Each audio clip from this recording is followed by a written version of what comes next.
BRONXNET. Your voice, your views, your vision.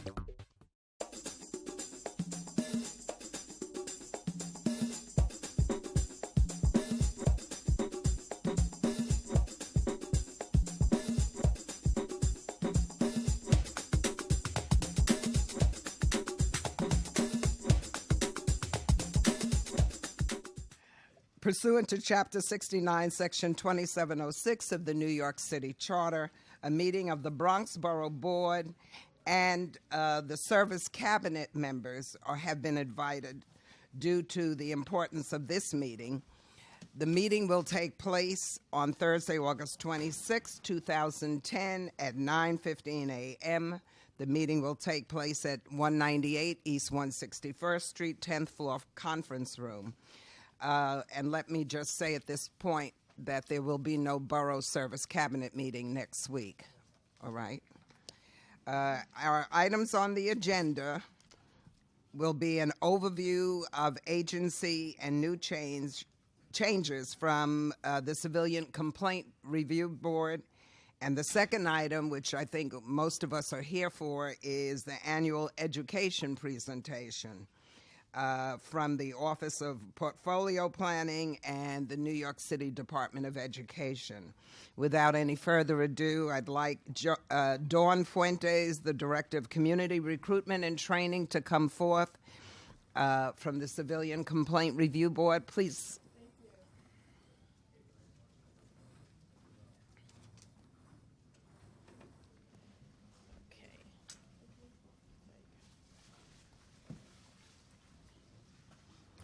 Thank you very much for letting us. They got to take that. All right. Okay. Is that fine? Thank you very much for allowing us to come here today. I'd like to thank the Borough President Ruben Diaz Jr. and also the Bronx Borough Board for allowing us to come and present. I'm just curious, how many people in the room know who the CCRB is? How many people have an idea of the CCRB? Because I'll be honest, it's been quite a while. I believe it's about 3 years or 4 years since the Civilian Complaint Review Board actually has come and done a presentation. I'm the new Director of Community Outreach and Training, so I feel it's very important that I come out into the boroughs and introduce myself, and also to let you know what's been happening with CCRB. Just kind of a very quick overview, a new update, and also to let you know that as the new Director of Community Outreach, my major goal is to speak with all the district managers and to help us to get the word out about the important services that we provide for the city of New York. And I hope today that you will be able to bring this message to your constituents. And if you'd like, we are doing over 80 presentations in a year out in the community and all the boroughs. I've been to almost every borough, and we've been invited to do presentations for high schools, for colleges, for NYCHA housing, for churches, not-for-profits who've been very helpful in getting our message out. So thank you once again. I hope to be able to get all of your cards, and if you have any questions, please feel free to ask today. Once again, my name is Dawn Fuentes, and I'm the Director of Community Outreach for the Civilian Complaint Review Board for the City of New York. Thank you, Asha. Can we go to the first slide? CCRB is one of the largest oversight agencies in the nation. There are over 91 oversight agencies in the United States, but CCRB is the largest. We receive about 7,500 complaints each year by civilians. What our role is to do is we investigate allegations of misconduct by the police department. And I'm not sure everybody really understands the concept. A lot of people, there's confusion about oversight. Oversight is really the checks and balances in a democracy between, in our case, officers and civilian complainants. We are there to make sure there's this kind of balance of power and that we're there for the public to investigate these allegations of misconduct. What another thing is that there's a lot of confusion sometimes is people kind of confuse us with the law, with the police department, NYPD, or they think that we are advocacy. We're not. We are a neutral agency, and you can imagine why we need to be neutral.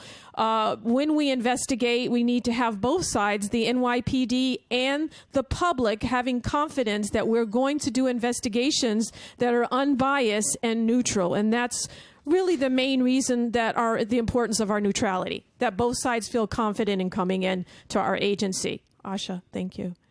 All right, this is our jurisdiction at CCRB. Our jurisdiction for investigating allegations of misconduct fall under what we call FADO, and you'll hear that word all the time at CCRB.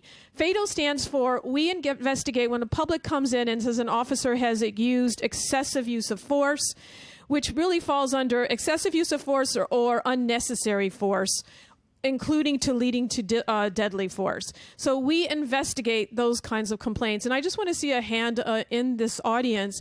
How many people have had their constituents asking about CCRB or looking for a place where they can actually file a complaint? I'm just curious to see how many. Okay. All right. Thank you very much. It's good to see here. Also, I mean, I wish that wasn't happening, but it is good to see that people know who we are.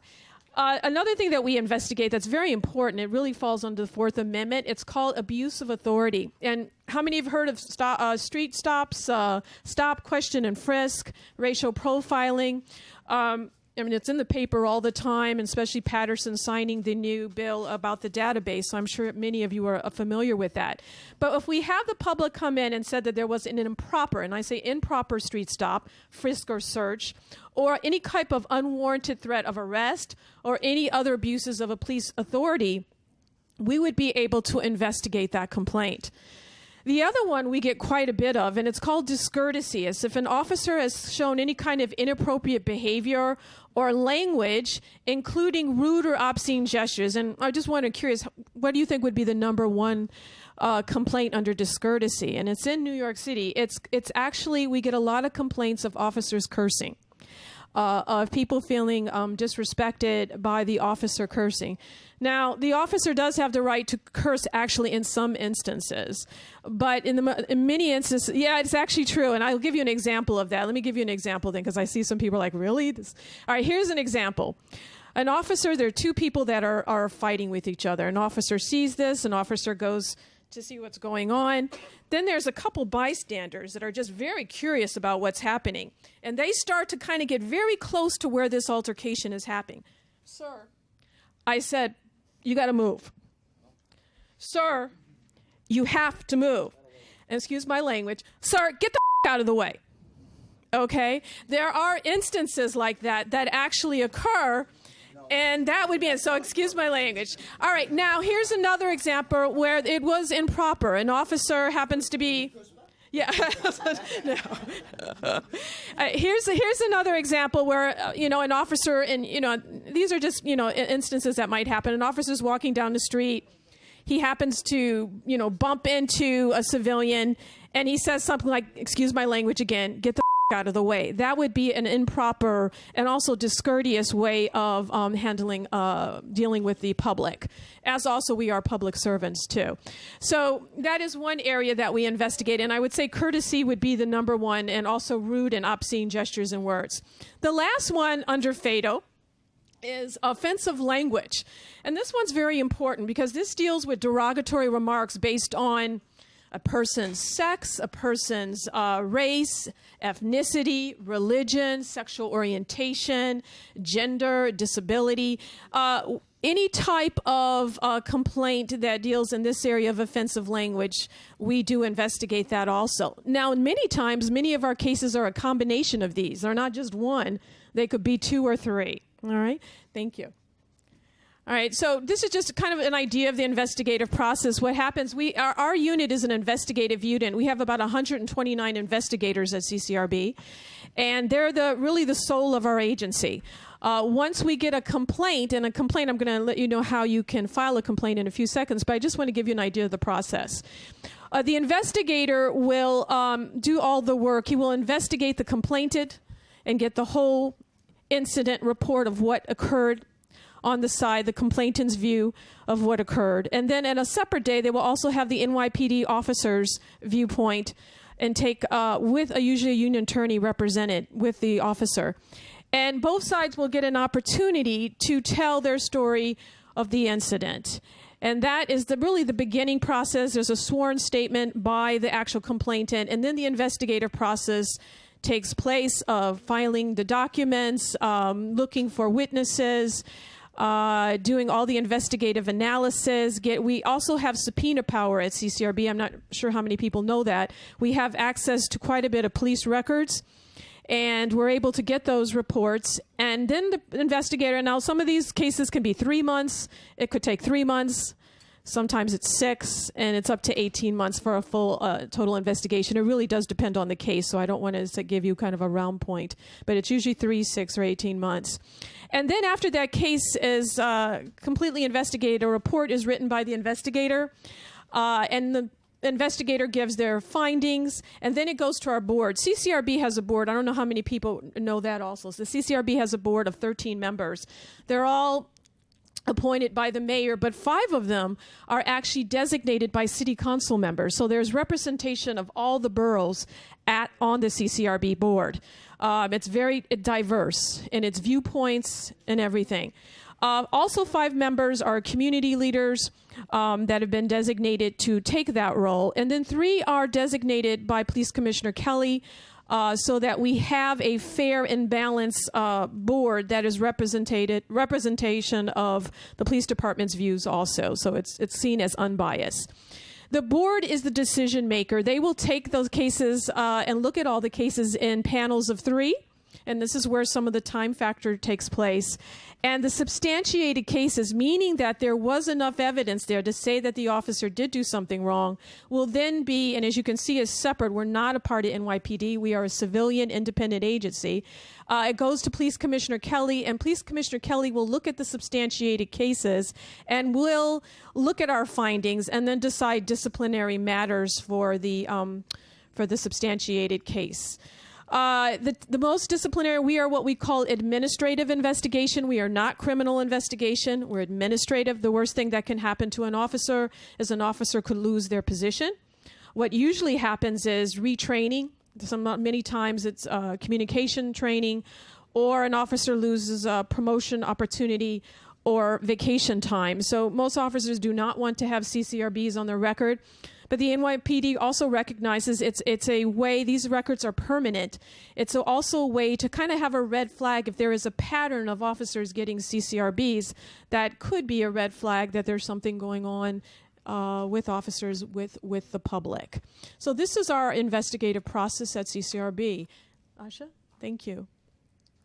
And this is how, if you have constituents who would like to file a complaint, I'll tell you the most popular way or we get complaints, or I should say the easiest way, is 311, and everybody knows 311. It's you have access to government in all aspects. 311 has really made our complaint levels spike for a while.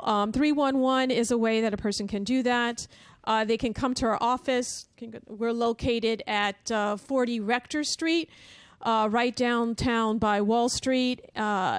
They can file online. You can also write a snail mail letter to CCRB.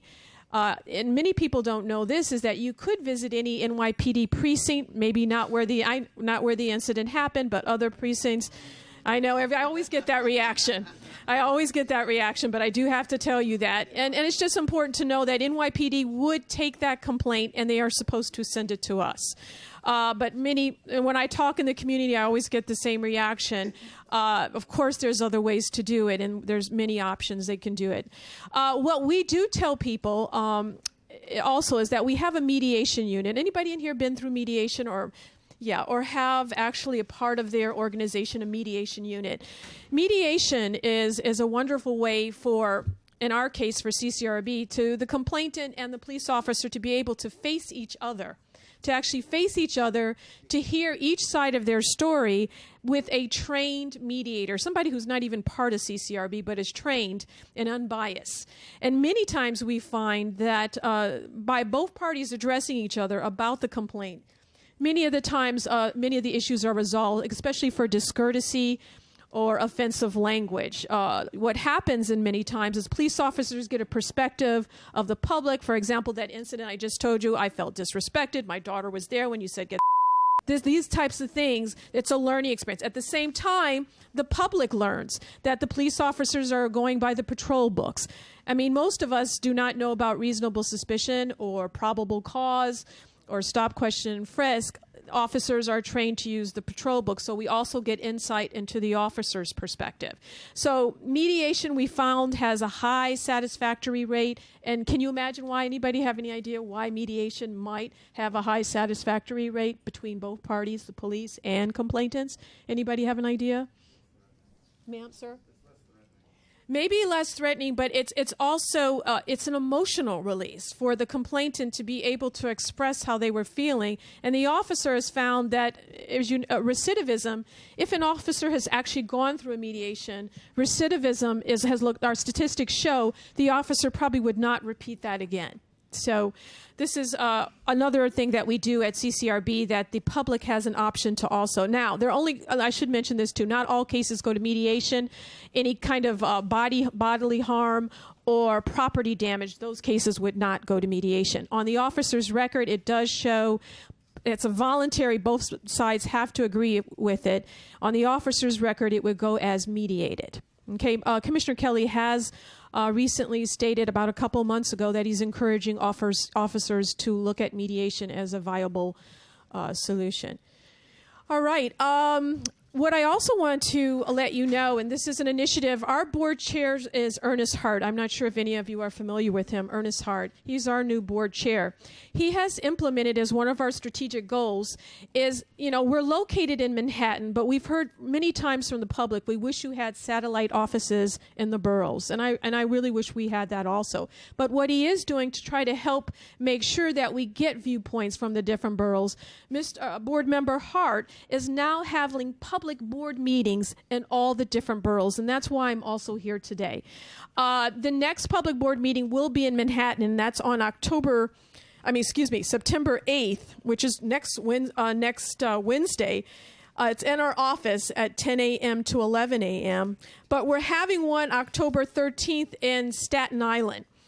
And then after that, probably the next one will be Brooklyn, and then probably the Bronx and Queens. So we will be sending you, I'd like to get everybody's business card today. We would like to send you public announcements of that and to encourage your constituents if they have concerns about some of the issues that are going on right now with under CCRB's jurisdiction, stop, question, and frisk, all these other issues, racial profiling, any of the complaints or just issues that you would like to have addressed, please come to our public board meeting. You would be able to address our 13-member board and have your viewpoints stated. I think that's everything. Yeah. All right. Thank you so much. I know you didn't come here just for this presentation, but do I have any questions? Yeah.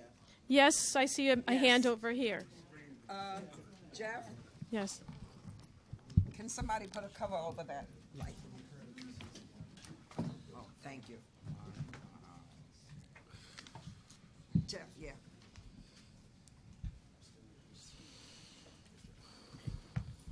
Good morning. Thank you, Madam Deputy.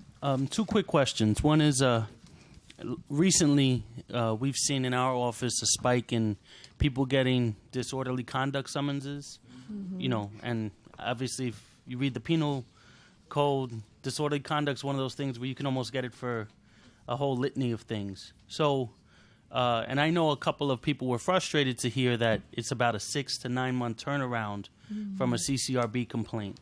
Does two questions. One is, A, does CCRB investigate disorderly conduct summonses?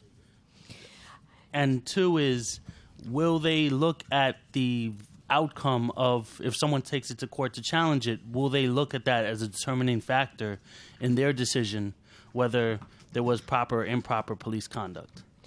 I think under FADO, because we were talking about what FADO is, disorderly conduct, or whether they were issued also a summons, at that point, we would be able to look at that complaint. You could file a complaint with us and see if we could investigate that for you. I need to double check on whether or not we would totally fall under our jurisdiction, but I believe it does. And I just want to make sure about that. So let me find that out for you, and I have my business card with you. You can go ahead and I can double make sure, but I'm pretty sure we do. But I want to make sure about that. Okay, and then whether the verdict from a court appearance, does that come into determining, the guilt or innocence of the police officer in the case? For disorderly conduct? Or summonses of that nature? You know, we are administrative investigations, so I'm under assumption that might be under a criminal investigation, and that would not be under our jurisdiction. So it really, I think, depends on the case. If it's under administrative, then it would be under our jurisdiction. But I'm getting the feeling if it was issued as summons that it might fall under under a criminal case. Okay. I'd have to double check on that. Yes. Cleveland. Cleveland Beckett, Councilman Larry Seabrook's office. Thank you for appearing. You're welcome. I really have if we didn't have other things on the agenda, I really would have a number of questions. Mm-hmm. But my first question would be, once a case has been determined to be substantiated and it is sent to Commissioner Kelly, mm-hmm. what is there or is there a definable time frame in which the commissioner must respond back to the CCRB in terms of his findings, and dependent upon that, and I think I already know the answer, but I'd like some clarification, does CCRB have the ability to modify or respond to the commissioner's stated decision? Yes. We have, I don't know, I should mention this also, and this would come into play with your question. CCRB, and I don't know if you did see it in the press about a month ago, is now going to have its own prosecutorial unit. Before, NYPD lawyers would be actually looking at the cases, the CCRB cases that were substantiated.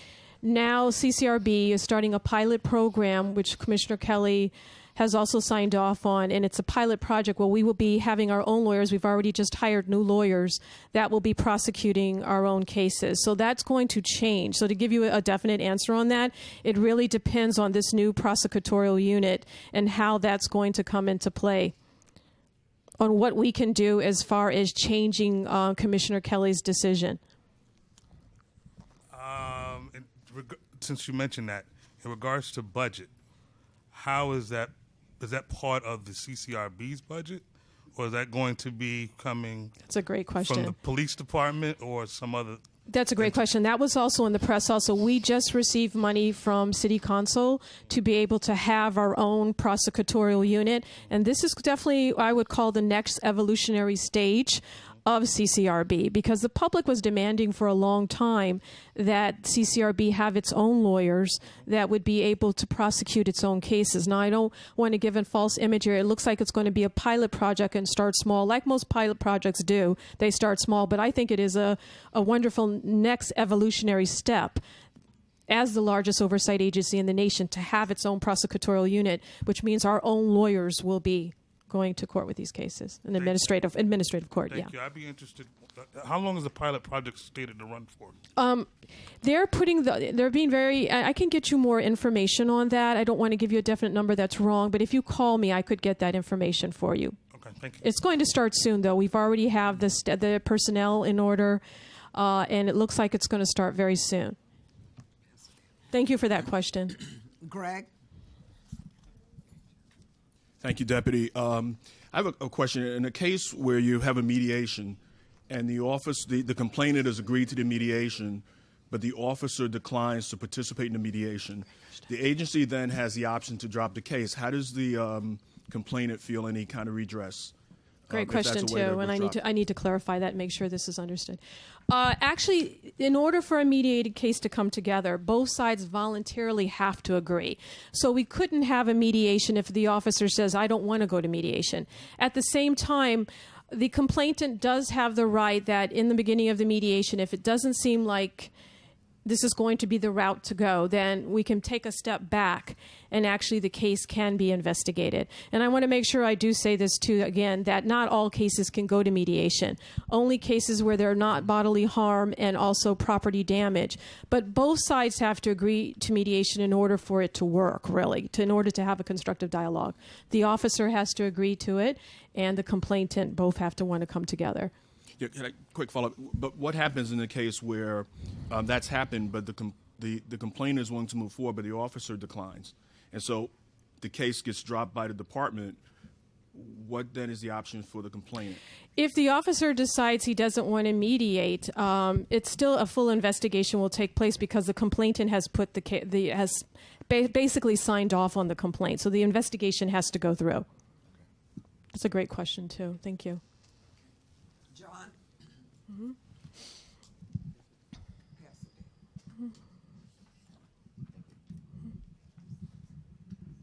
Good morning. Good morning. John Morano, Community Board 10 Chair. I do feel there's a necessity for the civilian complaint, but my question is, if you find that this person that's making this allegation, it's a false allegation, do they can you prosecute them or put them, if you're going to have these lawyers, can they also be prosecuted?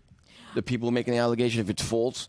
I mean, if it's a false complaint, then our findings are going to say, from our investigation, that this complainant, from the investigation, it depends on the case, because you know how each case is different, but it would definitely state, even for the officer's record, that this complainant had made a false statement and probably was exonerated because of that.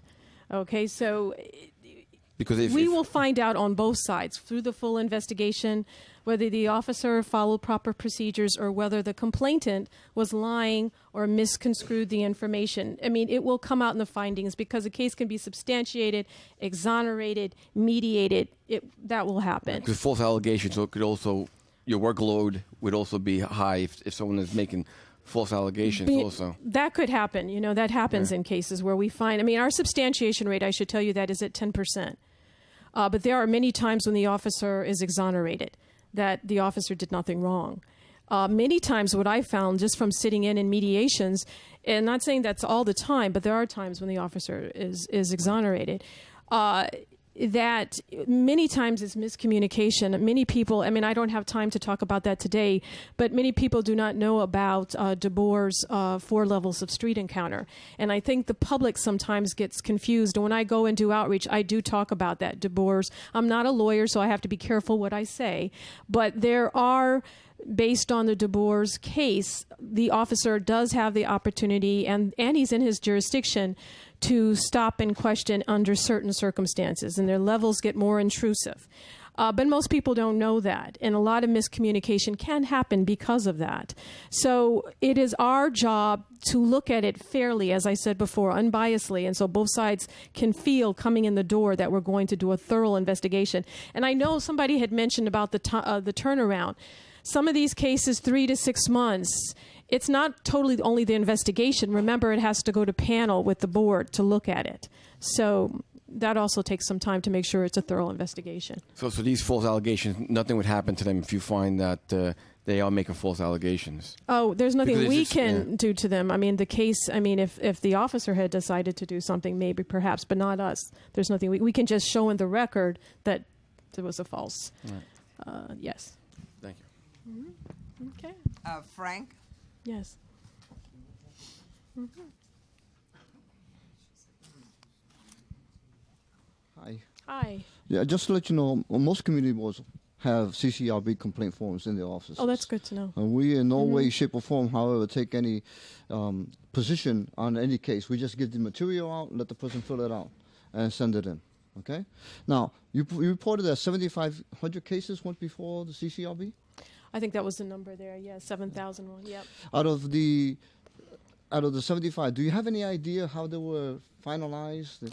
The final numbers, yeah. Yes. If you go on our CCRB board, because I knew we didn't have much time today, but if you go on our CCRB website, in fact, our annual report just came out. We have a semi-annual and an annual, and it has all the latest statistics. I know that our substantiation rate, because I just spoke in front of the police department, was 10% substantiation rate. But I'd be happy to send you our annual, but if you want to look at it right away to get the number of the breakdown, how many of those cases under fatal, which were the excessive force, in which communities were they occurring in, it would break it down all for you, and you would be able to look at those numbers. Really interesting, because I like to know exactly how many cases are found in your districts. In my community, exactly. in my district, because yes. we do have a lot of complaints. Then again, we also have persons that receive or pick up the application. Well, once they receive the application, they back off and they say, "Well, I don't want to pursue it any That's further." a really good point, and I'll just mention, just because you brought that up, we do have a lot of cases that are truncated. They're called truncated. CCRB, we have to try. A person in the fit of the moment decides they want to file a CCRB complaint. Guess what happens? Then the investigator tries to get a hold of them 5 times, and then the complainant it kind of falls through. And we do try to follow up, but we do have a high truncation rate. And what I feel one of the reasons for that is maybe the constituent or the public not really understanding how long this process might take, or just maybe not having confidence to follow through with the actual case. And I also should let you know that we have translators. The city makes sure that we would be able to get the person's incident in their native language, and that would be no problem whatsoever. Even the investigators, a lot of them are bilingual or trilingual, would be able to, so that language or even a cultural sensitivity, that is no problem. We would be able to deal with that. But yes, sir, you're absolutely right. There are a lot of cases that are not follow-up, and they fall under truncation. Okay, well, just to add to that, we have a lot of folks that are working public people on, and they just can't leave their jobs to go to every hearing that needs to be had. So that's why the system has to be expedited for those folks that are working. They have to leave their job. They may lose a day's pay. Mm-hmm. And they'll say, hey, listen, I don't want to pursue it any further just because I'm losing a day's pay. Mm-hmm. So we have to be sensitive to that issue. Absolutely, yeah. Mm-hmm. Mm-hmm. Pass it to John Frater. Mm-hmm. Yeah, thank you for your information you're giving us.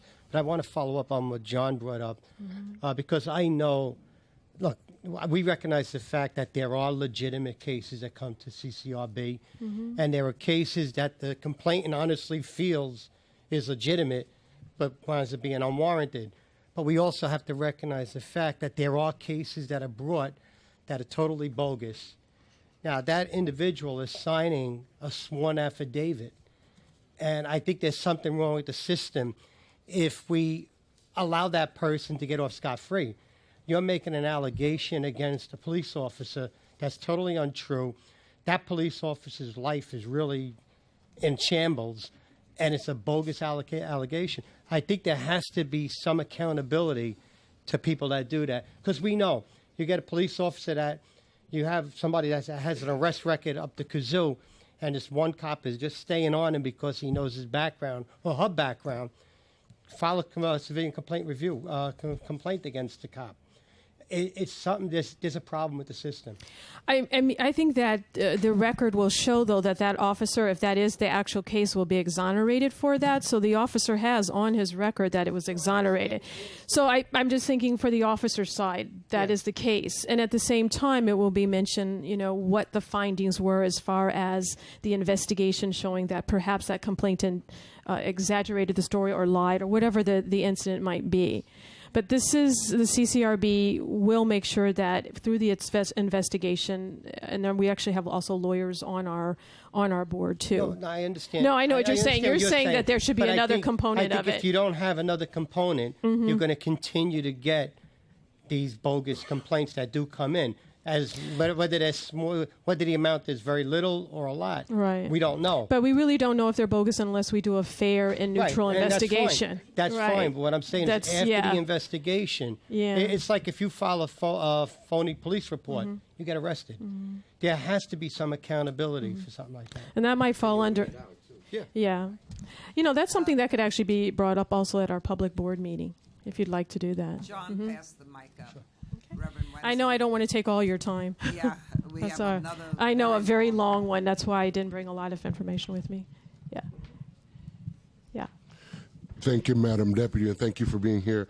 2 really quick questions. Understanding that communities of color are policed differently than some other communities, I wanted to know, does your board or your staff reflect the communities or even understand the community and the culture that's an excellent question. Thank you for the first question. Yeah. And the second question, have you considered streamlining your process in order to reduce the time factor in which it takes to investigate these cases? And thank you for those questions. On your first question, as I had mentioned earlier, the board is very diverse. In fact, Ernest Hart, our chair, is African American, and our board will reflect a diversity of people. and ethnic groups, and also a diversity of viewpoints. As I had mentioned, there's different city council members that are appointed, so we also have a reflection of that.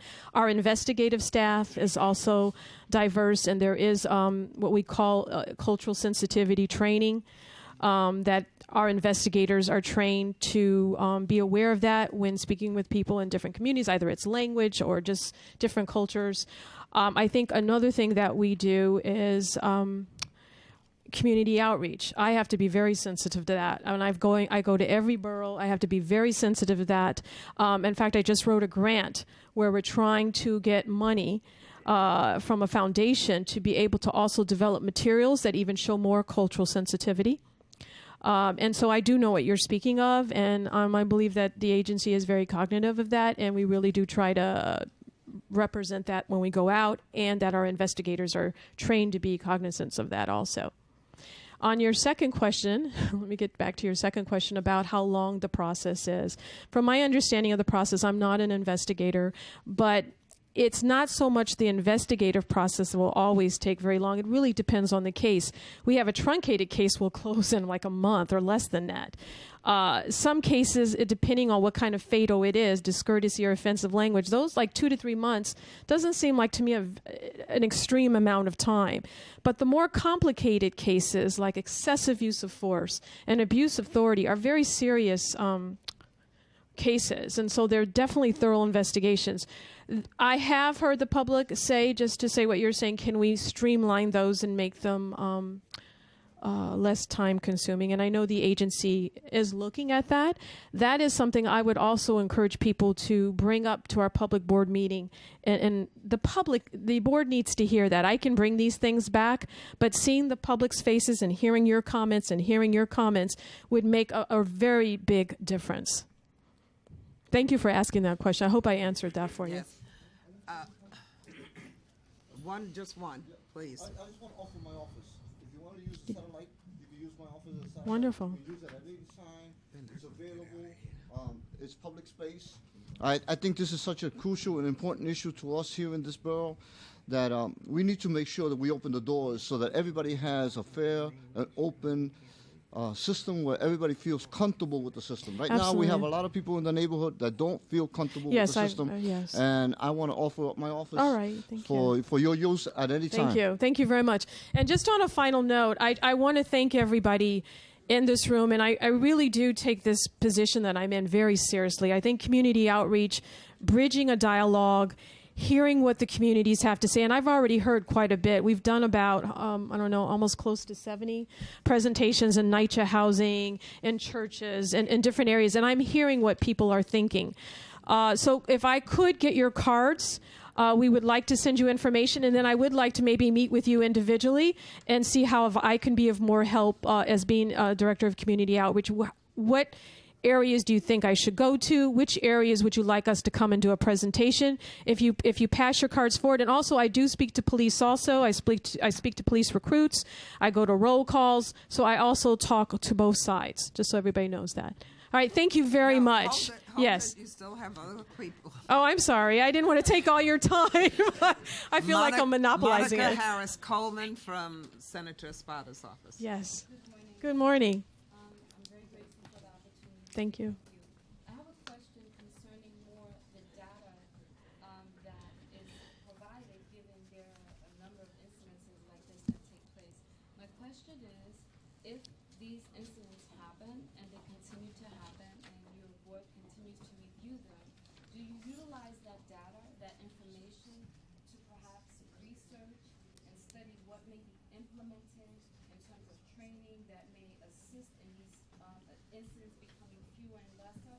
I mean, we know that, police have a difficult job. They're given the authority to enforce the law and to protect each other, but also protect citizens, right? Yeah. So if I understand correctly, in their assessment, they are given an evaluation.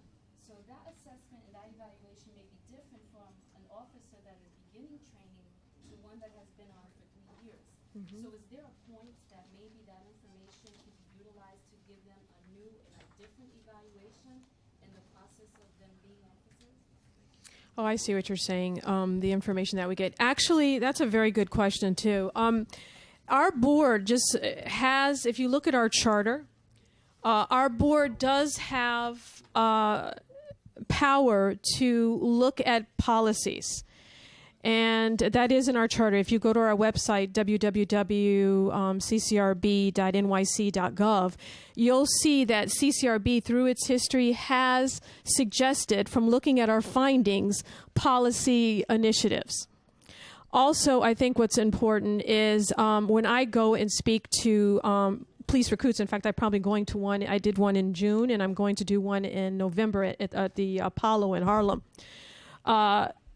Part of the cultural immersion training that the NYPD conducts, CCRB is allowed to give a presentation, and we talk about some of our findings. For example, what we found, if officers would orient, not an elaborate amount of time, because I know officers have split decisions to make, but in instances where there might not be any harm, where they can just give the complainant a quick reason of what they're doing or why they're doing it. We found that really lowers the complaint against an officer, and they call that orienting.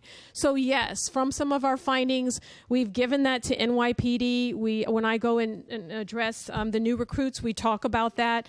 The board, if you'd like to look, all our cases of policy initiatives are on our website, and some of those come from the information and data that we get. Thank you. I just another question. From the point of suggestion to the point of implementation, like maybe as this gentleman spoke about the systemic error, how often are these considerations and these suggestions really implemented in terms of maybe evaluating the way police officers are assessed before they come on and during the time that they're serving as officers? How often? Do you mean assessed as far as if they get a complaint, or assessed by their performance on as an NYPD officer? I mean the data that you have, given the incidents that occur, Right. can that be utilized to perhaps tweak their assessment, perhaps utilized to tweak the way that officers are evaluated before they come on the job and during Oh, I see. service? Right. Yeah, I would say, NYPD, we have no jurisdiction over their training, like how they want to train their officers.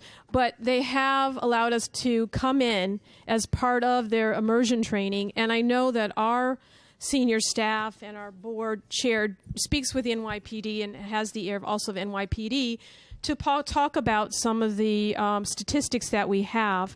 How fast that can happen, I would say the fastest thing that is happening right now is me doing community outreach and speaking to, I go to what do they call it, community police precinct meetings, and I have an opportunity for the public to hear both sides of the story in one place, why officers might be doing things. And as I said, we know that, as we know, even in city government, there's good and bad in everything, and we make sure that we look at it that way when we're addressing these new policy initiatives. I hope that answers your question. I can't give you, if we look at our policies, how fast it took to happen, but I know on my role, I'm doing community outreach every week. I go to community police precinct meetings.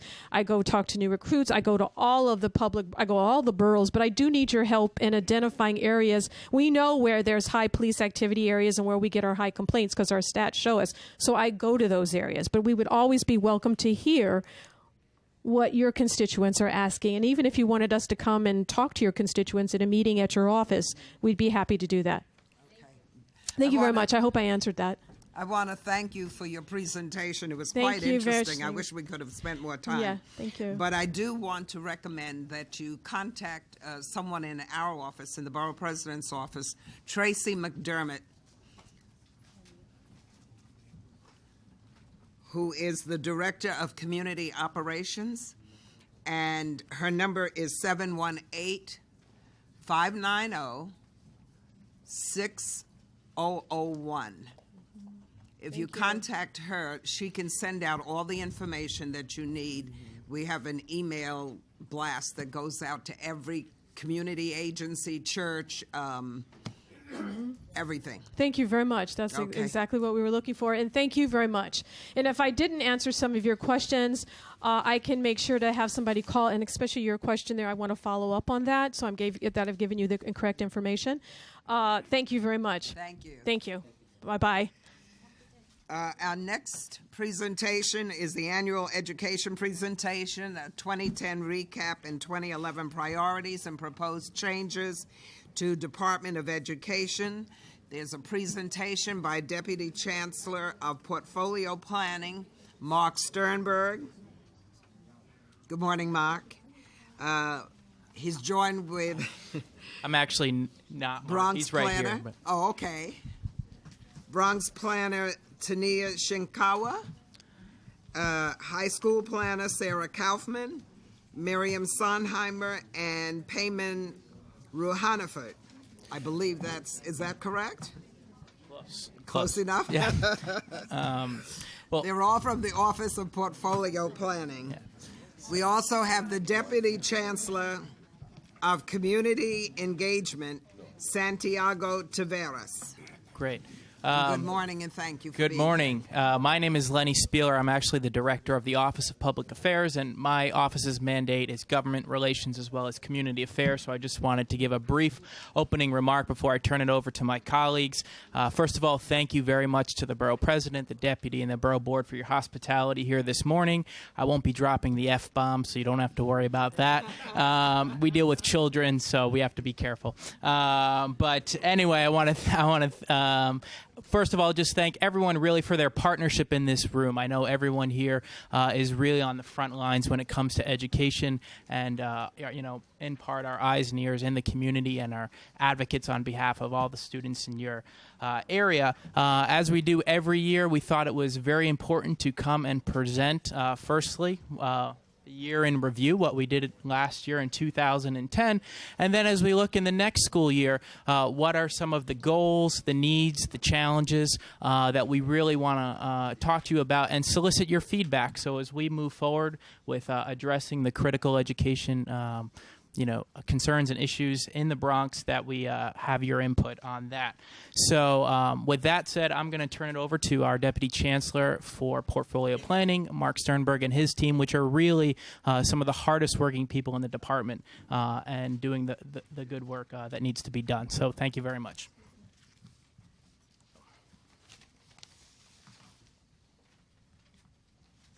Good morning, Mark. Good morning. I just want to say I do reserve the right to drop the F-bomb. Just kidding. I won't do that. So it's good to be here with you all today. Thank you for making time for us on the agenda. I just want to spend a minute talking about my background and actually telling you all how excited I am to be back in the Bronx. Most of my professional career has been here. I started as a teacher at Community School 66 in District 11, taught there for a few years, and then went on to found the Bronx Lab School, which I ran for 6 years with great pleasure. It was a true, just a seminal experience for me. Stepped away from the school about a year ago, and am pleased to be back in New York City serving the chancellor as his deputy on portfolio planning. Let me say a quick word about Bronx Lab School, because I think it informs how I approach this work, and then we'll get into the substance of today's discussion. When I arrived as the founding principal of the Bronx Lab School, we had 100 students coming in a few months. We had 7 staff members. I walked onto the Evander Childs campus on what happened to be graduation day for the Evander Childs class of 2004. And I stood in the back of that auditorium and watched 240 students graduate of an initial cohort of 1,300 students. So about 20% graduation rate at one of New York City's largest high schools. 6 years later, Bronx Lab School is graduating 90% of its kids on the 4th floor of a building that, on average, graduates 85% of its kids.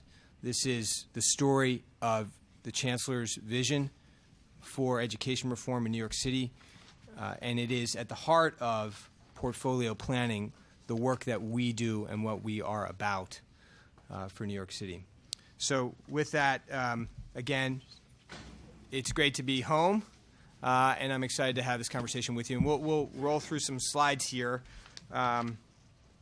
So if you can forward just to slide 3. Everyone have a deck? Let's pull this back a little bit.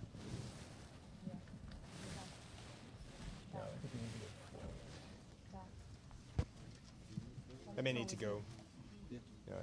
It needs to go that way. Yeah. Great. Sorry, folks. We're just.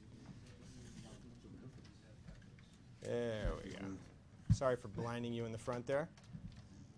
So I think everybody has a hard copy. So let me just start on slide 3 here by emphasizing a few points. The reason we are here today, and we've done this before, we are back, but earlier in the process, the reason we're here today is to listen and to share.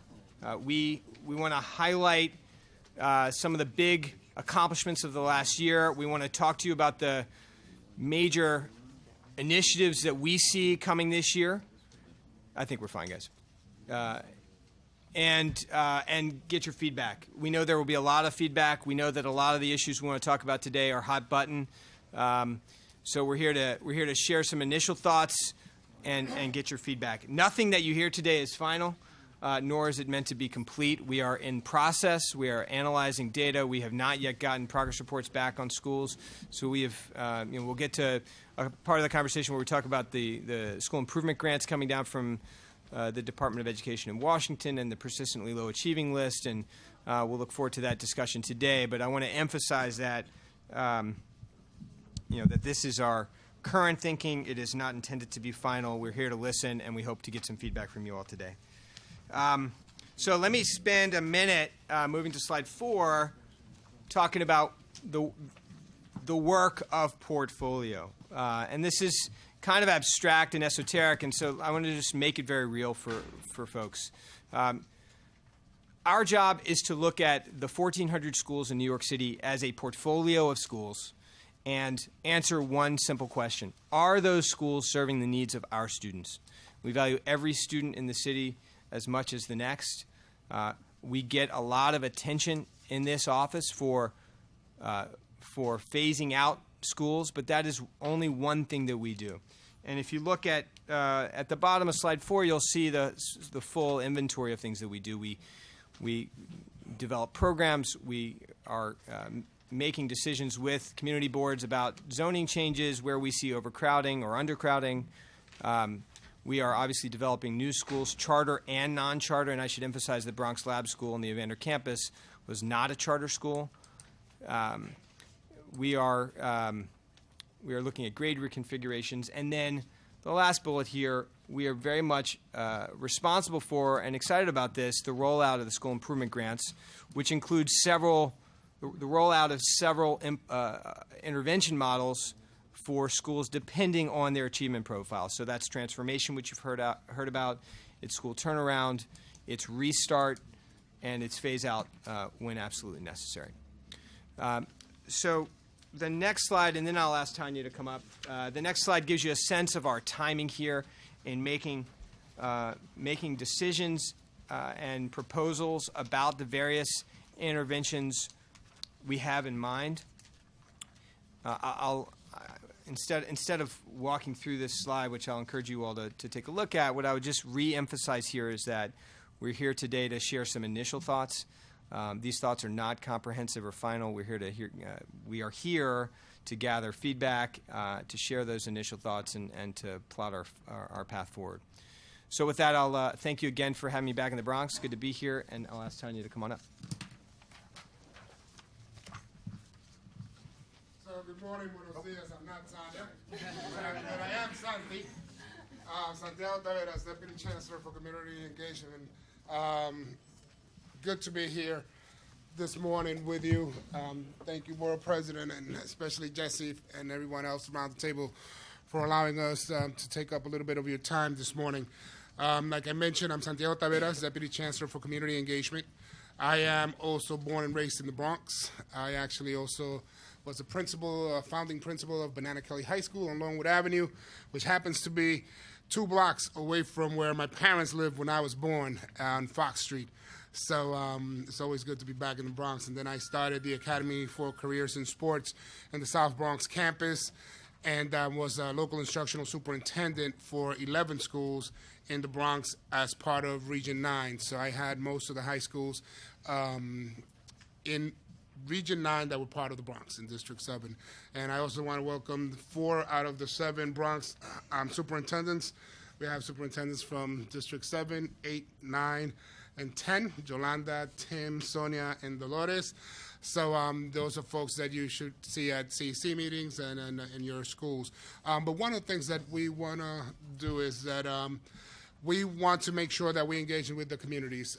One of the things that we heard loud and clear last year as we went through the process of announcing the different ideas that we had about some of our schools, not just in the Bronx, but in the city, was that you didn't get to see us enough. So one of the things that we want to be able to do is to get to all communities, especially for those schools that may have had some challenging statistics in the last few years. So the superintendents will be part of the group that will be speaking to not just the principal, but also to parent-teacher associations, to the school leadership team, and the staff and the students. So there will be a lot more engagement in that route. As far as elected officials, today's just one of the meetings that we expect to have with you.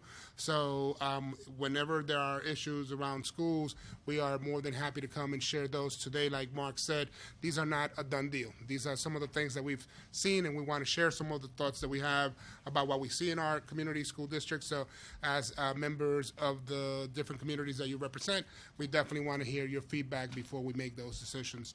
And also community-based organizations. I know that at Banana Kelly High School, one of the first things that I did with my staff was go for a walk around the neighborhood and meet the reverends and the different folks who led the churches and the different organizations. We were in the Police Athletic League building, so that was also a different relationship we built there, to the precinct down the block as well. So we want to make sure that anybody who is is part of that community, that we engage and let them know what's happening. So far, one of the things that the chancellor has done is obviously as seeing the need from last year was to appoint a person for the community engagement, and that has never existed in the Department of Education, but that shows you how much Joe Klein thinks that it's important to be able to do that. So he appointed me as that person, and I am more than happy to come to different meetings. So if you want to get a hold of me, engage at schools, nyc.gov is where you can get me. And also by calling the office, of course. The superintendents have already started going to schools and talking to principals in those communities.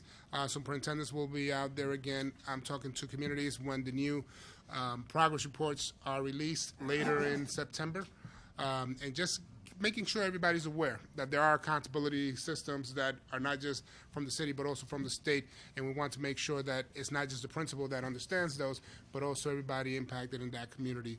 And the last thing is that we also started to engage through the portfolio office with the different offices within the Department of Education as well. Next slide. One of the things that we are going to do is to have the same kind of forum in four of the districts, because one of the boroughs is not as impacted. We're on slide 27, by the way. We had to because move Santi up. I had to brush up on my Spanish because I have an interview with New York One Español in a little while, so I have to run out. So excuse me for that. It was something that they wanted to get on, but we've met already in Brooklyn, in Manhattan. We will be going to Queens later on today. We will also go to Brooklyn, I believe, is early next week, to have the same kind of dialogue with those representatives there.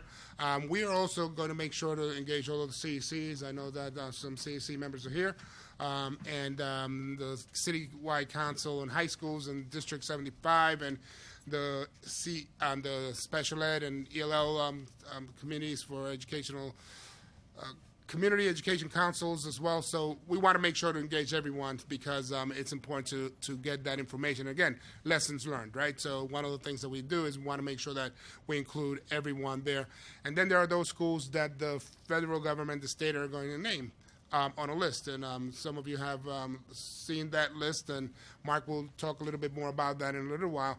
But when the state puts out that list, and I think that that's going to be sometime in September or October, we will also engage communities when the state puts those lists out and exactly what the possibilities are in the course of action.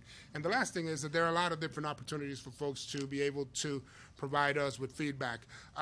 We post any changes to any school utilization 45 days before it goes to the panel for educational policy.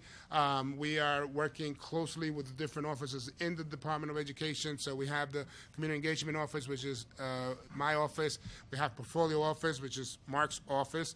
We have the Office of Family Engagement and Advocacy. And for those that may not know, Martine Guerriere moved on to work with City Hall, and we have Ojeda Hall, a very talented young lady who is going to help us do some of the work that Ophia started last year, and she has some fresh idea that she's also bringing forth.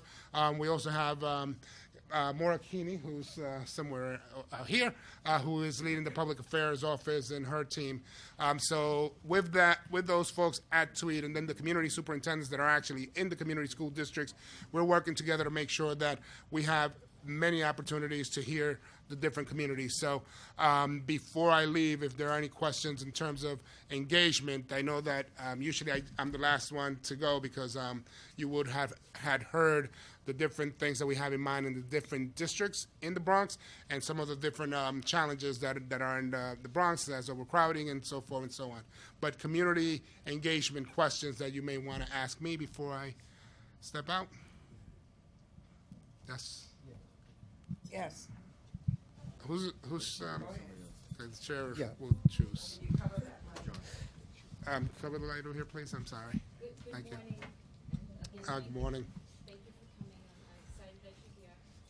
We actually met before, and I posed this question to you then, and I'm going to be a thorn in the skin and do it again this morning. I would think that as we have a civilian complaint review board, I think it would be an excellent opportunity if we had something similar to that for parents in public schools, and I will lend myself to you to be able to create that and see that happen. I met with Liz Guevara yesterday, and Liz Guevara is a person in charge of enrollment for the entire city. And one of the things that she has done very successfully over the last 4 years is to engage a group of parents that meet on a monthly basis down at Central. And she's going to have her first meeting of the year in September. I will be attending that meeting and asking those folks to ask parents to volunteer, because I'm going to have a group as well to try to figure out what are the places that I should be going to. So that's definitely in the works. John? Yes. John Ferretta, District Manager, Community Board 11. We've been getting a number of charter schools coming into our district that haven't come before our board. One charter school is totally insulting, where they're taking over a space on Morris Park Avenue. And when I spoke to the person running the school to find out how our kids get into that school, his response was they don't. They have to come from a school in Parkchester to come to our school, which was totally unacceptable to us. We have another charter school being proposed for Aging in America. We can't even find out the name of the charter school that's coming in. So there's really a breakdown of communication with these charter schools. We have two others that we're dealing with that spoke to us, but we're getting these charter schools that aren't coming to the community board, and we have no information on them. Okay. So that's exactly what Mark is going to be talking about in a little bit, and his team. So definitely we will address it, and if it hasn't been addressed by the end of that time, Mark or his team will be here to answer those questions. Thank you, Santi. One of the questions that we're going to raise later on, but I think it's important for you to hear, is that the community boards go through an exhaustive process where they prioritize budget priorities. And what we've heard consistently, and I will say I also started out as a member of the community board, and I understand the important work that the community board does. And oftentimes our office definitely, I mean, we work in tandem with the community boards because that's the information from the community. I mean, that's vital information for us to have to really create accurate policy.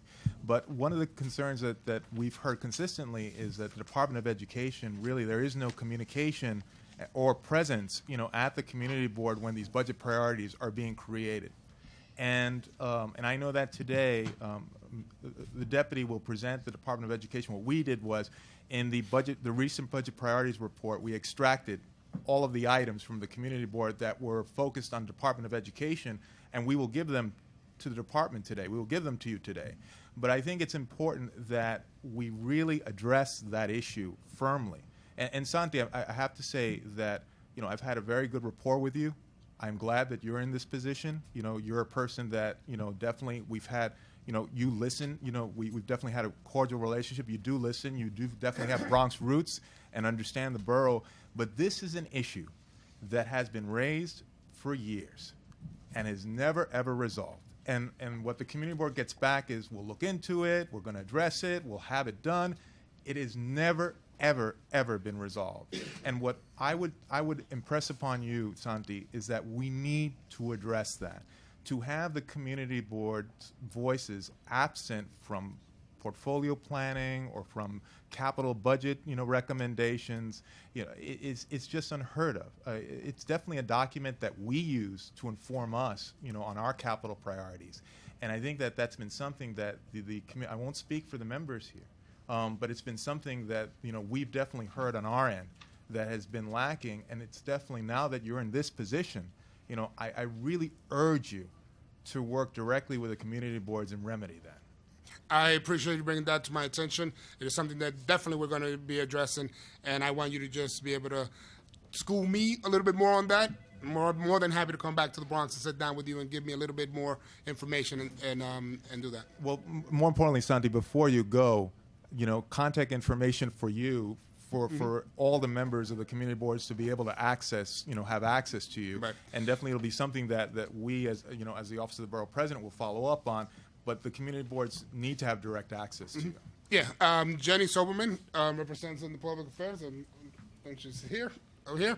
But my number is 212-374-5115. And Teresa is wonderful. She's my assistant, and she will make sure that I get the messages, being that if I'm doing my job, I should not be in the office a lot. So, all right? What the last phone number? 5115. Kenneth? Just dovetailing on the earlier statement. Would it be You need to possible- talk into the microphone.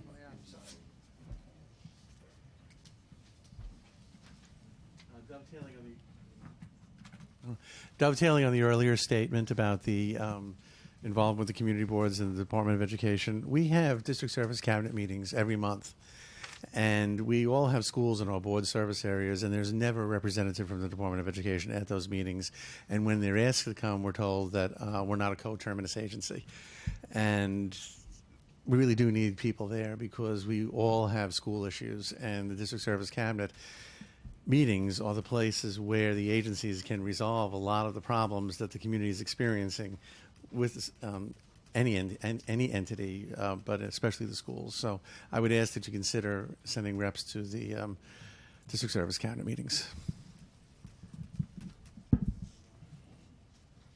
Frank? Tiffany Street, just to let you know. And where? Tiffany Street, Tiffany, one block right? over. Okay. A couple of blocks. I want to thank you all for being here, first of all. And before you leave to go to be interviewed by New York One, I wanted to have you hear this and hear it clearly. We congratulate you on the graduation rate, all of you. We do. But our measurements doesn't stop when the child graduates from high school. We measure our success rate by the amount of children that are going to college and graduate from college. And at the end of the day, have a career that's meaningful, not just a job. So, we are looking to be hard taskmasters to the Board of Education. That's why we're all here. We all sit here and we yell and scream at each other year after year about what we're going to do about education. I grew up in the South Bronx. I went to DeWitt Clinton High School, and I went to Lima and then New Rochelle. Boys. I went to Kennedy, so we were rivals. So I'm a product of public school education. I believe that every child should be given an opportunity. I believe that we fight for computers and technology and equipment, supplies and books here. But without the help from you guys to let us know exactly what it is that you need, and many times we don't know what you need, we can't bring that money forward or ask the city council members to help us to provide that money. So we feel like we're in a vacuum when we're making decisions, as Jesse pointed out.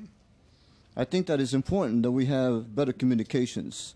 And I think it has to be done on a monthly basis, on a weekly basis, on a daily basis if necessary, especially now since we're changing the system. We're going back to, in many ways, to a vocational run system where we have children that are now making decisions in junior high school that they're going to become nurses, and they're not even ready to make a decision on what they want to be tomorrow. So I think it's time that we all have an honest dialogue, a sincere dialogue about the future of our children. And that's what I want you to be able to hear from me and from my community more clearly. Appreciate that, Frank. Okay. Marika? Here, use this.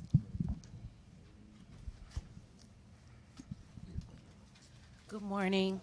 My name is Marika Scott McFadden, and I'm representing Assemblyman Hasty. And I guess I have more of a comment, because what I seem to be hearing is that the Department of Education has a communication problem, because sometimes we are the ones, we don't hear about it, the decisions and things that have already been made. We have to hear that from our constituency after the fact. So I've found that within our experience, that's what has been happening, and I'm hearing the same with some of the other agencies here. So I guess it's just a comment to piggyback on what I'm hearing, is that we're not getting enough information or enough back and forth communication with the Department of Education. Is that it? Cleveland?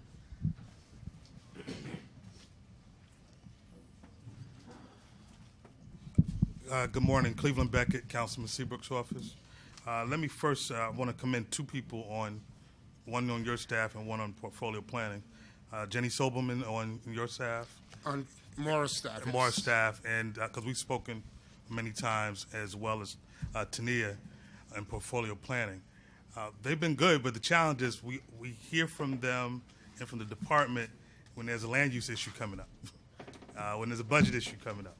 And while I commend you for your educational achievements in ensuring that we have more young people, graduated from high school, what I would hope that you will do in this position is, on a periodic basis, perhaps, convene meetings, yes, with the community board, but also with the elected officials, because when we only have that dialogue during the budget time frame, when there has to be a revision of the capital plan, or when there has to be a change in the makeup of a particular school, it's very problematic.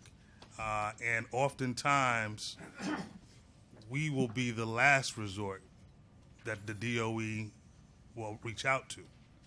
And while I commend everyone for this very comprehensive packet, the true value of the packet will be in the true nature of the collaboration following this meeting. I agree. And I have to say, I want to give an opportunity for my team to complete their presentation, if that's okay. And thank you so much. Don't take it as disrespect that I have to leave. I will be back in the Bronx many a times, so I'm hoping to hear from you. And Jesse, we'll keep in touch. Okay? Thank you. Thank you.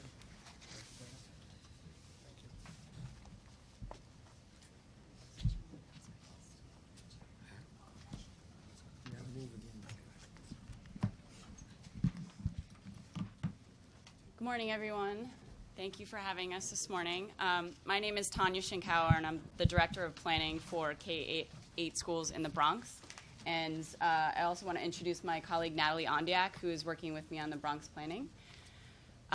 We have a lot of material to go through, and I know it is already late. So just to give you a sense of what we're going to I'm going to attempt to cover somewhat quickly, and we will definitely have time for questions, so that if I skip over anything that you'd like to go back to, or if there are questions, I think we're going to hold them all until we've done both the recap of the 2010 portfolio planning work that is about to be implemented and overview of the things that we're talking about for the 2011 planning. So to start out with now, remind you, we're going to go back in the presentation to slide 6, I think it is. And we're talking about, first, in terms of the 2010 portfolio planning work that is about to be implemented, we have a number of new schools and programs that are opening in the Bronx, some of them next week, some next month.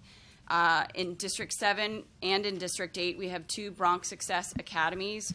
Those are charter schools that are located within DOE space, and they are starting just with elementary grades, but eventually will grow to serve grades K through 8. Metropolitan Lighthouse Charter School is cited in District 8 as well.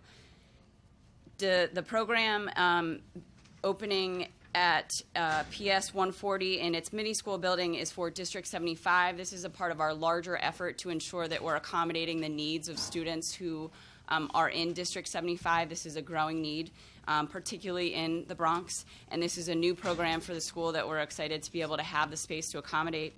Bronx Bridges Academy is a new small high school that is opening on the Adlai-Stevenson campus, and it will grow to scale eventually in 2013-2014.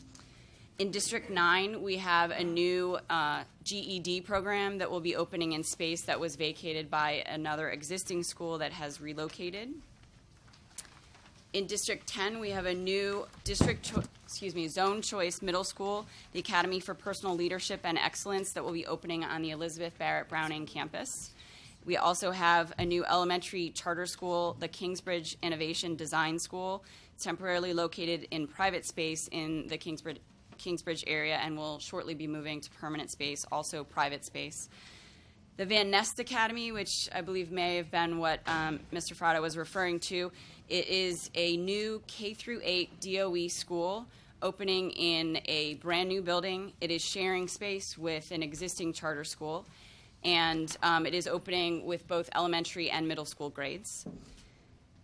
In District 12, we have a new 6 through 12 charter school, the Dr. Richard Izquierdo Health and Sciences Charter School, and it will be located in at 800 Home Street with several other schools. We also had the opportunity to create a new site for X352, another District 75 school, and are happy to be able to accommodate more students who need autistic services in the borough. Moving on to the next slide, we have a listing of the schools that have relocated. I think that many of you are familiar with the ones that may be in your districts, and I don't want to spend too much time on each of these. However, I do want to highlight the new Mott Haven West High School campus. There have been many discussions about the campus and specifically its construction, but here I want to point out the fact that it is going to house 4 existing schools, 3 of them high schools moving from other high school campuses, as well as the KIPP Academy Charter School, serving elementary grades and temporarily high school grades. And it also has significant amount of space for District 75, where X188 will be creating a new site for their school. I also want to highlight PS 204. This is an existing elementary school, also moving into a brand new building. I think this, for those of you in the room who participated in the process last year, this is an example of how we would like to work with the community to identify the right needs for a new school building. We had a town hall meeting that was actually hosted by many of the elected officials and the borough president's office, and we heard very loud and clear from the community that the existing school, PS 204, was what they wanted to see in that building. We're happy to say that that is where they will be opening in a couple weeks.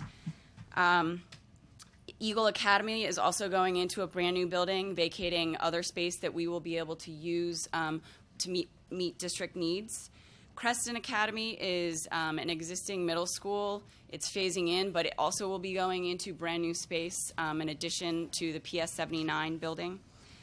And Amolier Academy, I'd also like to highlight, it's one of our newer middle schools. It's doing very well with the special education students that it's serving, has a high population of special education students. They didn't have enough space to continue growing and serving those students where they were, and so we found them a location to share with PS 214, where they'll be able to continue doing the great work that they're doing with their special education students. Last year, we did undertake 2 fairly significant rezoning proposals that were approved by the Community Education Councils in District 9.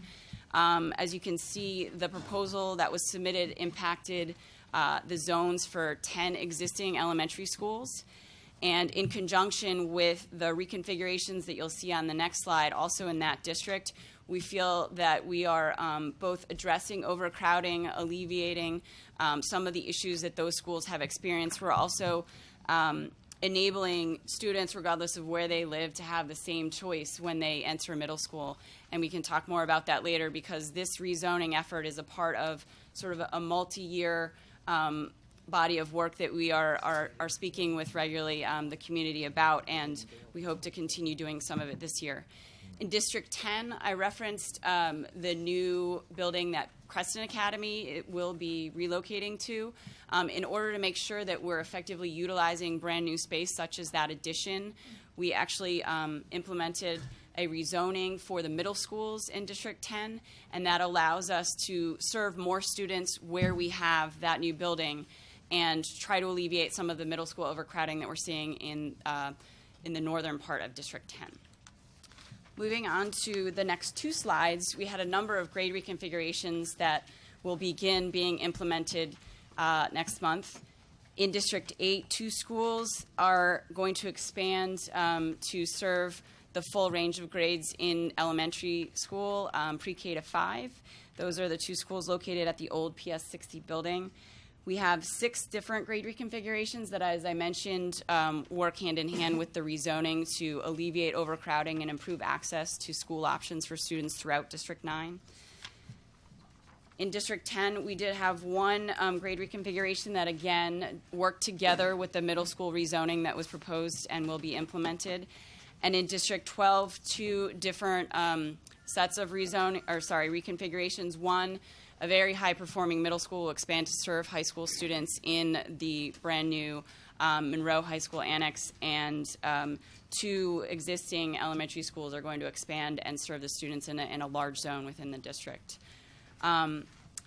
So, as I mentioned, just for the sake of time, we're going to skip Q&A for right now, but I'm happy to take questions about any of the things I just mentioned or did not mention specifically when we get to our Q&A at the end of the overview of 2011 priorities.